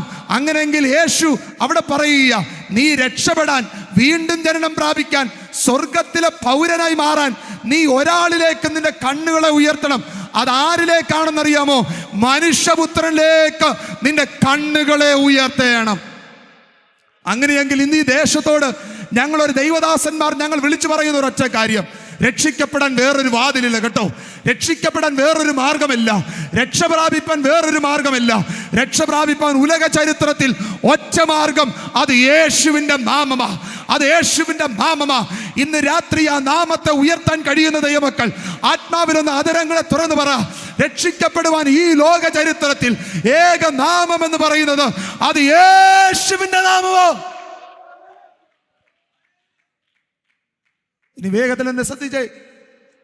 യേശു പറയുക, മനുഷ്യപുത്രനെ എന്ത് ചെയ്യണം? ഉയർത്തണം. ഏത് മനുഷ്യപുത്രനെ ഉയർത്തേണ്ടത്? ഒറ്റവാക്കിൽ പറഞ്ഞാൽ, കാൽവറി ക്രൂശിൽ നമുക്ക് വേണ്ടി തകർക്കപ്പെട്ട ആ യേശുവിലേക്ക് കണ്ണുകളെ ഉയർത്തണം. ഈ യേശു കാൽവറി ക്രൂശ് തകർക്കപ്പെട്ടു എന്ന് പറയുമ്പോൾ അതിൻ്റെ ഭീകരത നമുക്ക് മനസ്സിലാക്കണം. വേഗത്തിൽ 2-3 മിനിറ്റുള്ള ആ ചിന്തകളെ പറഞ്ഞ് പ്രാർത്ഥിക്കാം. യേശുക്രിസ്തുവിന്റെ കഷ്ടാനുഭവത്തെ നമ്മൾ ചിന്തിക്കുമ്പോൾ 3 സ്ഥലങ്ങൾ നമ്മുടെ മുൻപിലേക്ക് വേഗത്തിൽ വരണം. ഒന്നാമത്തെ സ്ഥലം എന്ന് പറയുന്നത് ഗെത്സമന എന്ന സ്ഥലമാണ്. ആ സ്ഥലത്തെ പറ്റി നമ്മൾ ചിന്തിക്കുമ്പോൾ യേശു അവിടെ പിടിക്കപ്പെട്ടു, ഗെത്സമനയിൽ പിടിക്കപ്പെട്ടു. എൻ്റെ വാക്കിൽ പറഞ്ഞാൽ പിടിക്കപ്പെടുകയല്ല, യേശു അവിടെ ഏൽപ്പിച്ചു കൊടുത്തു. രണ്ടാമത്തെ സ്ഥലം എന്ന് പറയുന്നത് ഗബദ എന്ന സ്ഥലമാണ്. ആ സ്ഥലത്തിന്റെ പ്രത്യേകത, യേശു അവിടെ തകർക്കപ്പെട്ടു. മൂന്നാമത്തെ സ്ഥലം എന്ന് പറയുന്നത് ഗോൽഗോത്തയ, യേശു അവിടെ ക്രൂശിക്കപ്പെട്ടു. ഒന്നാമത്തെ സ്ഥലം എന്ന് പറയുന്നത് ഗെത്സമനയ. ഈ ഗെത്സമനയുടെ പ്രത്യേകത എന്ന് പറഞ്ഞാൽ സകല മനുഷ്യന്റെയും പാപം യേശുവിന്റെ മുകളിലേക്ക് വെച്ചപ്പോൾ അവിടെ സംഭവിച്ചൊരു കാര്യമുണ്ട്. യേശു ക്രിസ്തുവിന്റെ വിയർപ്പ് തുള്ളികൾ രക്തത്തുള്ളികളായി മാറി. എന്താ ഇവിടെ സംഭവിച്ചെന്നറിയാമോ? ഒരു മനുഷ്യന് താങ്ങാൻ കഴിയാത്ത വേദന യേശുവിന്റെ മുകളിലേക്ക് വന്നപ്പോൾ അവന്റെ രക്തധമനികൾ പൊട്ടി ആ യേശുവിന്റെ വേർപ്പ് തുള്ളികൾ രക്തത്തുള്ളികളായി മാറി. എന്താ ഞാൻ പറഞ്ഞതിന്റെ അർത്ഥം എന്നറിയാമോ? ഒരു മനുഷ്യന്റെ പാപത്തിന്റെ ഭാരം എന്ന് പറയുന്നത് ഒരു രക്തധമനിക്ക് പോലും പിടിച്ചുകൊള്ളുവാൻ കഴിയാത്ത അതിനപ്പുറത്തെ വേദനയായിരുന്നു. എൻ്റെ ഭാഷയിൽ ഞാൻ ഇങ്ങനെ പറയാം, ഗോൽഗോത്തായിൽ യേശു സഹിച്ച വേദനയെക്കാട്ടിലും ഏറ്റവും വലിയ വേദനയായിരുന്നു യേശു ഗെത്സമനയിൽ സഹിച്ചത്. അതെന്തിനു വേണ്ടിയാണെന്നറിയാമോ? ഈ ഉലകത്തിലെ ഈ ജനത്തെ രക്ഷിപ്പാൻ വേണ്ടിയാ. പാപത്തിലെ പടുകൂറ്റിയ അവസ്ഥയിലേക്ക് പോയ മനുഷ്യനെ രക്ഷിക്കുവാൻ വേണ്ടി സകല മനുഷ്യന്റെ പാപം യേശുവിന്റെ മുകളിലേക്ക് വെച്ചു. ഒന്ന്, യേശു ഗെത്സമനയിൽ പിടിക്കപ്പെട്ടു. രണ്ടാമത്തെ സ്ഥലമാ ഗബദ എന്ന് പറയുന്നത്. ആ സ്ഥലത്ത് കാണുന്നത് യേശു തകർക്കപ്പെട്ടു. വിവരിക്കാൻ സ്ഥലമില്ല, സമയമില്ല. ഫ്ലാഗ്രം എന്ന് പറയുന്ന ആ ചമ്മട്ടിപ്പാശം അല്ലെങ്കിൽ റോമൻ ചമ്മട്ടി, അതെടുത്ത് ഒരു മനുഷ്യന്റെ ശരീരത്തിലേക്ക് അടിക്കുന്ന വിവരണങ്ങൾ വിവരിക്കാൻ എൻ്റെ മുൻപിൽ സമയമില്ല. ആ അടിക്കുന്ന അടി എന്ന് പറഞ്ഞാൽ മണിക്കൂറുകളോളം നിൽക്കുന്നതാ. ഒന്നും കൂടെ ചേർത്ത് പറഞ്ഞാൽ ഫ്ലാഗ്രത്തിന്റെ പ്രത്യേകത ഒരു തടിക്കഷ്ണം കൈ പിടിക്കുക, 3-4 ലെതറുകൾ കിടക്കുക, ഈയങ്ങൾ കൊണ്ടും ലോഹങ്ങൾ കൊണ്ടും അതുപോലെ മനുഷ്യന്റെ ആ അസ്ഥികൾ കൊണ്ടൊക്കെ നിറഞ്ഞു നിൽക്കുന്ന ഒരു ചാട്ടവാർ. ഈ ചാട്ടവാർ യേശുവിന്റെ ശരീരത്തിലേക്ക് അടിക്കുമ്പോൾ സംഭവിച്ച പ്രധാനപ്പെട്ട കാര്യം, അവന്റെ അസ്ഥികളിൽ നിന്ന്, അവന്റെ ശരീരത്തിൽ നിന്ന് മാംസങ്ങൾ പിഴുതുമാറുക. അതുകൊണ്ട് ഇങ്ങനെ പറഞ്ഞ, കണ്ടാൽ ആളറിയാത്ത രൂപത്തിൽ യേശുവിന്റെ ശരീരം മാറി. എന്തിനു വേണ്ടിയാണെന്നറിയാമോ? ഈ മനുഷ്യനെ രക്ഷിപ്പാൻ വേണ്ടിയാ. അവന്റെ മുതുക ഉഴവുചാല് പോലെ അവർ കീറി. എന്തിനാണെന്നറിയാമോ? മനുഷ്യന്റെ പാപത്തിന്റെ പരിഹാരത്തിന് വേണ്ടിയാ. എന്നെ സ്നേഹിക്കുന്ന സ്നേഹിത, യേശുവിന്റെ മരണം ഒരു കൊലപാതകമല്ലായിരുന്നു. യേശുവിന്റെ മരണം ഒരു തൂങ്ങി മരണമല്ലായിരുന്നു. യേശുവിന്റെ മരണം റോമൻ കോടതി പറഞ്ഞതാ. ഇവൻ നീതിമാൻ എന്ന് പറഞ്ഞിട്ടും അവനെ ശിക്ഷിച്ചതിന്റെ കാരണം എന്തെന്നറിയാമോ? പാപത്തിൽ കിടക്കുന്ന മനുഷ്യരെ രക്ഷിക്കാൻ വേണ്ടിയാ യേശുവിന്റെ മരണമുണ്ടായത്. യേശു ഈ പീഡനം സഹിച്ചത്. ഇന്ന് രാത്രി നീ കേൾക്കുന്ന ആരാണെങ്കിലും ഈ ശബ്ദത്തിനകത്ത് യേശുവിന്റെ മരണത്തിന് വിശ്വസിക്കുന്നുവെങ്കിൽ ഇന്ന് രാത്രി നിന്റെ മേലൊരു സൗഖ്യത്തിന്റെ കരമുണ്ട്. ആ കരം ഇന്ന് രാത്രി വെക്കുവാനിടയായി തീരും. ഗദസമനയിൽ നിന്ന് ആ യേശുവിന്റെ ശരീരമായി പോകുകയാണ്. ഒരു വാക്കുകൂടെ പറഞ്ഞിട്ട് ആ ഭാഗം ഒന്ന് അവസാനിപ്പിക്കട്ടെ. ചരിത്രകാരൻ ഇങ്ങനെ പറയുന്ന, മുൾക്കിരീടം യേശുവിന്റെ തലയിലേക്ക് അടിച്ചിറക്കി. ചരിത്രകാരൻ ഇങ്ങനെ പറയുന്നു, ആ യേശുവിന്റെ തലയിലേക്ക് മുൾക്കിരീടം അടിച്ചപ്പോൾ ഒരു മുള്ള് അവന്റെ കണ്ണിനകത്തേക്കാണ് വന്നത്. കണ്ണ് തൂങ്ങിക്കിടന്നുവെന്ന ചരിത്രകാരന്മാർ പറയുന്നത്. ഇത്രയും പ്രാകൃതമായത്, ഇത്രയും വികൃതമായത് ആരെ രക്ഷിപ്പാനാണെന്നറിയാമോ? മനുഷ്യനെ രക്ഷിപ്പാനാ. അതുകൊണ്ട് ഇന്ന് രാത്രി ഞങ്ങൾ ഈ യേശുവിനെ ഉയർത്തുന്നത്. അവിടെ നിന്ന് കാട്ടുപാതകളിലൂടെ ഗോൽഗോത്തയിലേക്ക് ചെല്ലുമ്പോൾ അവിടെ നിങ്ങൾ കാണുന്ന ഒരു കാര്യമുണ്ട്. യേശുവിനെ ക്രൂശിൽ തറയ്ക്കുക. ക്രൂശീകരണം നമ്മൾ കാണുന്ന ചിത്രങ്ങളിൽ കാണുന്ന ഒരു ക്രൂശീകരണമല്ല. അവിടെ നമ്മൾ കാണുന്നത് ക്രൂശിക്കപ്പെടുവാൻ കിടക്കുന്ന ഒരു വ്യക്തിയെ ഒരു വൈദ്യൻ വന്ന് പരിശോധിക്കുക. അപ്പോത്തിക്കര എന്ന് പറയുന്ന വൈദ്യൻ വന്ന് പരിശോധിക്കുക. അദ്ദേഹം വന്ന് അദ്ദേഹത്തിന്റെ ശരീരം അവിടെ കിടക്കുമ്പോൾ ആ വൈദ്യ പരിശോധനയ്ക്ക് ശേഷം നമ്മൾ കാണുന്ന കൈയുടെ വെള്ളയിലല്ല യേശുവിന്റെ ക്രൂശിൽ ആണിയടിച്ചത്, മറിച്ച് യേശുവിന്റെ ഈ മണി തന്നെ പറയുന്ന ഈ കൈക്കുഴിയുടെ ഭാഗത്തേക്ക് ഒരു ചതുരാകൃതിയിലുള്ള ആണി അതിന്റെ അറ്റം കൂർത്തിരിക്കുന്നത് അടയാളപ്പെടുത്തി അതിലേക്ക് ആഴ്ത്തിയിറക്കുമ്പോൾ സംഭവിക്കുന്ന ഒരു കാര്യമുണ്ട്. രക്തം കുടുകുട പമ്പ് ചെയ്യുന്നത് പോലെ വെളിയിലേക്ക് ചാടുകയ. എന്നാൽ ആ വൈദ്യം ചെയ്യുന്ന ഒരു കാര്യമുണ്ട്. ആ ഒരു പ്രത്യേക സാഹചര്യത്തിൽ ആ ആണി ഒന്ന് തിരിക്കുമ്പോൾ ഈ ഞരമ്പുകളെല്ലാം കൂടെ ഒരുമിച്ച് സ്റ്റക്കായിട്ട് ആ രക്തം വരുന്ന അവിടെ നിൽക്കുവാനിടയായി തീരും. ഇങ്ങനെ ഈ മനുഷ്യനെ കാൽവറി ക്രൂശിൽ ക്രൂശിക്കുമ്പോൾ സംഭവിക്കുന്ന ഒരു കാര്യമുണ്ട്. എത്ര വെളുത്ത, എത്ര സുന്ദരനായ മനുഷ്യനാണെങ്കിലും അവൻ കറുത്ത് കരിവാളിച്ച് പ്രാകൃത മനുഷ്യനാകും. നിങ്ങൾ ആ കാൽവറി ക്രൂശിലേക്ക് ഒന്ന് ഉയർത്തിയേ. യേശു പറയുക, മനുഷ്യപുത്രനെ നോക്കണം. എന്താ ഈ മനുഷ്യപുത്രന്റെ പ്രത്യേകത? സുന്ദരനായിരുന്നവൻ, കാണാൻ കൊള്ളാവുന്നവനായിരുന്നവൻ, നല്ലവനായിരുന്നവൻ, നല്ല മുഖമുള്ളവൻ, നല്ല ശരീരമുള്ളവൻ. അവനെ ഇന്ന് ഈ കാൽവറി ക്രൂശിൽ നോക്കുമ്പോൾ പ്രാകൃതനായി കിടക്കുക. അവനെ കണ്ടാൽ ആളറിയാത്ത രീതിയിൽ കിടക്കുക. വെളുത്തു തുടുത്ത് നല്ലൊരു മനുഷ്യൻ എന്നെ ഭാവനയിൽ പറയുമ്പോൾ അവനെ കരുവാളിച്ചു മാറുക. അതിന്റെ അവസ്ഥ എന്ന് പറഞ്ഞാൽ കോമാ സ്റ്റേജിൽ ഈ ക്രൂശിൽ കിടക്കുക. എന്നാൽ നമ്മുടെ കർത്താവായ യേശു ക്രിസ്തുവിനെ കാണുന്നത്, അവൻ അവിടെ കിടന്ന് പറയുക, പിതാവേ, ഇവർ ചെയ്യുന്നത് ഇന്നതെന്നറിയാകിയാൽ ഇവരോട് ക്ഷമിക്കണമേ. എന്നെ സ്നേഹിക്കുന്ന സ്നേഹിത, എന്നെ ശ്രവിക്കുന്ന സ്നേഹിത, എന്നെ കേൾക്കുന്ന ദൈവമക്കളെ, ഇന്ന് രാത്രി നമ്മൾ ഇങ്ങനെ ഇവിടെ ഇരിക്കുന്നതിന് കാരണം നമ്മുടെ മിടുക്കല്ല. ഇന്ന് രാത്രി നമ്മൾ ഇവിടെ ഇങ്ങനെ ഇരിക്കുന്നതിന് കാരണം നമ്മുടെ കഴിവല്ല.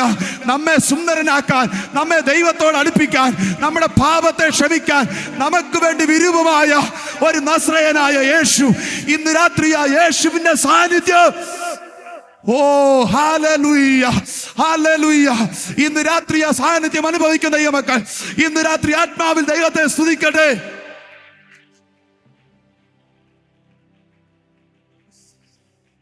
എന്നെ ഒന്ന് ശ്രദ്ധിച്ച വാക്കുകൾ അവസാനിപ്പിക്കാൻ പോവുക. ഈ കാൽവറി ക്രൂശിൽ ചുവട്ടിൽ ഇത്രയും പ്രാകൃതമായ അവസ്ഥ കാണാൻ യേശുവിന്റെ അത്ഭുതങ്ങൾ കണ്ടവരില്ലായിരുന്നു. യേശുവിനോട് അപ്പം മേടിച്ച് കഴിച്ചവരില്ലായിരുന്നു. ആ കാലഘട്ടത്തിലെ നിയമങ്ങൾ പലപ്പോഴും ഹതഭാഗ്യനായ ഒരുവന്റെ അടുക്കൽ നിൽക്കാൻ അവരെ പിന്തിരിപ്പിച്ചു. പക്ഷെ നമുക്കവിടെ കാണാൻ കഴിയുന്നത് ഒരു യോഹന്നാൻ അവിടെ നിന്നു, ഒരു മഗ്നൻ അവിടെ നിന്നു. ഞാൻ ഇന്ന് രാത്രിയിൽ വാകത്താന സെന്ററിന്റെ കൺവെൻഷൻ അവസാന നിമിഷത്തിൽ ഒരു കാര്യം പറയാം. അപ്പം തിന്നവരെ അല്ല ഇതിനകത്ത് വേണ്ടത്, അത്ഭുതങ്ങൾ കണ്ടവരെ അല്ല ഇന്ന് രാത്രി ഇതിനകത്ത് വേണ്ടത്. ക്രൂശിന്റെ ചുവട്ടിൽ നിൽക്കാൻ മനസ്സുള്ളവരെ ഇന്ന് രാത്രി ഇതിനകത്തും ദൈവം എഴുന്നേൽപ്പിക്കട്ടെ. ക്രൂശിന്റെ ചുവട്ടിൽ നിൽക്കാൻ മനസ്സുള്ളവരെ ഇന്ന് രാത്രി ദൈവാത്മാവ് ഇതിനകത്ത് എഴുന്നേൽപ്പിക്കട്ടെ. ക്രൂശിന്റെ ചുവട്ടിൽ നിൽക്കാൻ മനസ്സുള്ളവർ എഴുന്നേറ്റാൽ ഈ ദേശത്ത് വേല ഉയരും, ഈ ദേശത്ത് അരാത്മാക്കൾ വിടുവിക്കപ്പെടും. ഇന്ന് രാത്രി ഞാൻ ആത്മാവിൽ പറയാം, ക്രൂശിന്റെ ശക്തിയുടെ പിന്നിൽ പിടിച്ചു നിൽക്കുവാൻ കഴിയുന്ന ഒരു ശക്തിയുമില്ല ഇന്ന് രാത്രി. അതിന്റെ മുൻപിൽ രോഗങ്ങളില്ലാതെയാകും, അതിന്റെ മുൻപിൽ സൗഖ്യങ്ങൾ ഉണ്ടാകും, അതിന്റെ അകത്ത് മനുഷ്യന്റെ അവസ്ഥയ്ക്ക് മാറ്റം വരും. ഓ, ഇന്ന് രാത്രി ആ ക്രൂശിന്റെ ശക്തി ഇവിടെ ചലിച്ചു തുടങ്ങട്ടെ.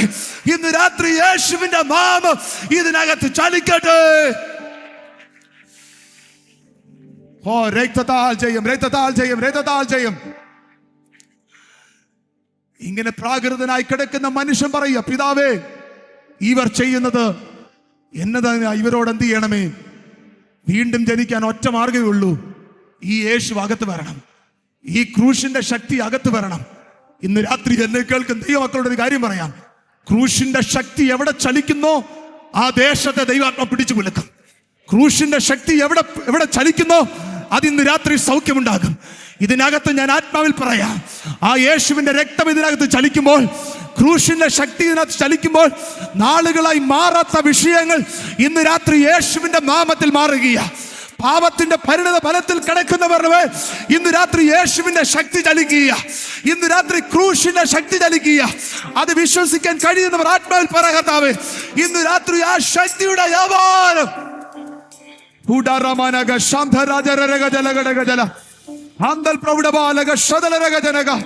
ഇന്ന് രാത്രി അത് വിശ്വസിക്കുന്ന ദൈവമക്കൾ, ഇന്ന് രാത്രി അത് അനുഭവിക്കുന്ന ദൈവമക്കൾ ആത്മാവിൽ അതരങ്ങളെ പൂട്ടി നിൽക്കാതെ ഇന്ന് രാത്രി പ്രഥമ രാത്രി തന്നെ യേശുവിന്റെ നാമത്തെ ഉയർത്തട്ടെ.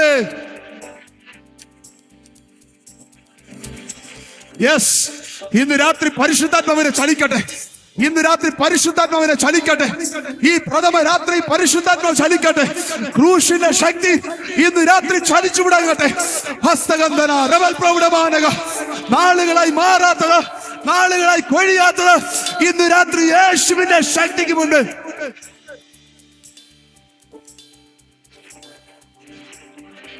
ജൂഡറമനഗടക ശംഖലേരി ബലഗടകദല. കൊയറൊരു പാട്ട് പാടുന്നതിന് മുമ്പ് ഇന്ന് രാത്രി ഒരു കാര്യങ്ങളെ ഞാൻ പറയാം. ക്രൂശിൽ മരിച്ച ഒരുവനെ മാത്രമല്ല ഇന്ന് രാത്രി ഞങ്ങൾ പ്രസംഗിക്കുന്നത്. ആ സുവിശേഷത്തിന്റെ പ്രസംഗം പൂർണ്ണമായി ഇതിലൂടെ പറയാൻ അവസാനിക്കുകയില്ല. മരണത്തെ തോൽപ്പിച്ച ഒരു കർത്താവിനെ ഇന്ന് രാത്രി ഞങ്ങൾ ഉയർത്തുന്നത്. ക്രൂശിന്റെ ശക്തി അത് പലർക്കും ശാപമാകുമ്പോൾ, അത് പലർക്കും നാശമാകുമ്പോൾ ഞങ്ങൾക്കിത് പ്രശംസിക്കാനുള്ള കാരണം എന്തെന്നറിയാമോ? ഇതിനകത്തുനിന്ന് ചലിക്കുന്ന ദൈവത്തിന്റെ ശക്തിയാ, ഇതിനകത്തുനിന്ന് വിടുവിക്കുന്ന ദൈവത്തിന്റെ ശക്തിയാ, ഇതിനകത്ത് ദേശത്തെ കുലുക്കുന്ന ദൈവത്തിന്റെ ശക്തിയാ.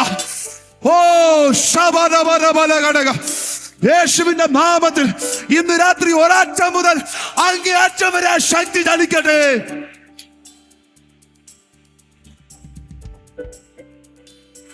ഓ ഹല്ലേലൂയ, ഹല്ലേലൂയ. യേശു ക്രിസ്തു മരിച്ചു ഉയർത്തെഴുന്നേറ്റു. മരണത്തെ തോൽപ്പിച്ച ഒരു കർത്താവ് ഇന്ന് രാത്രി ജീവിക്കുക.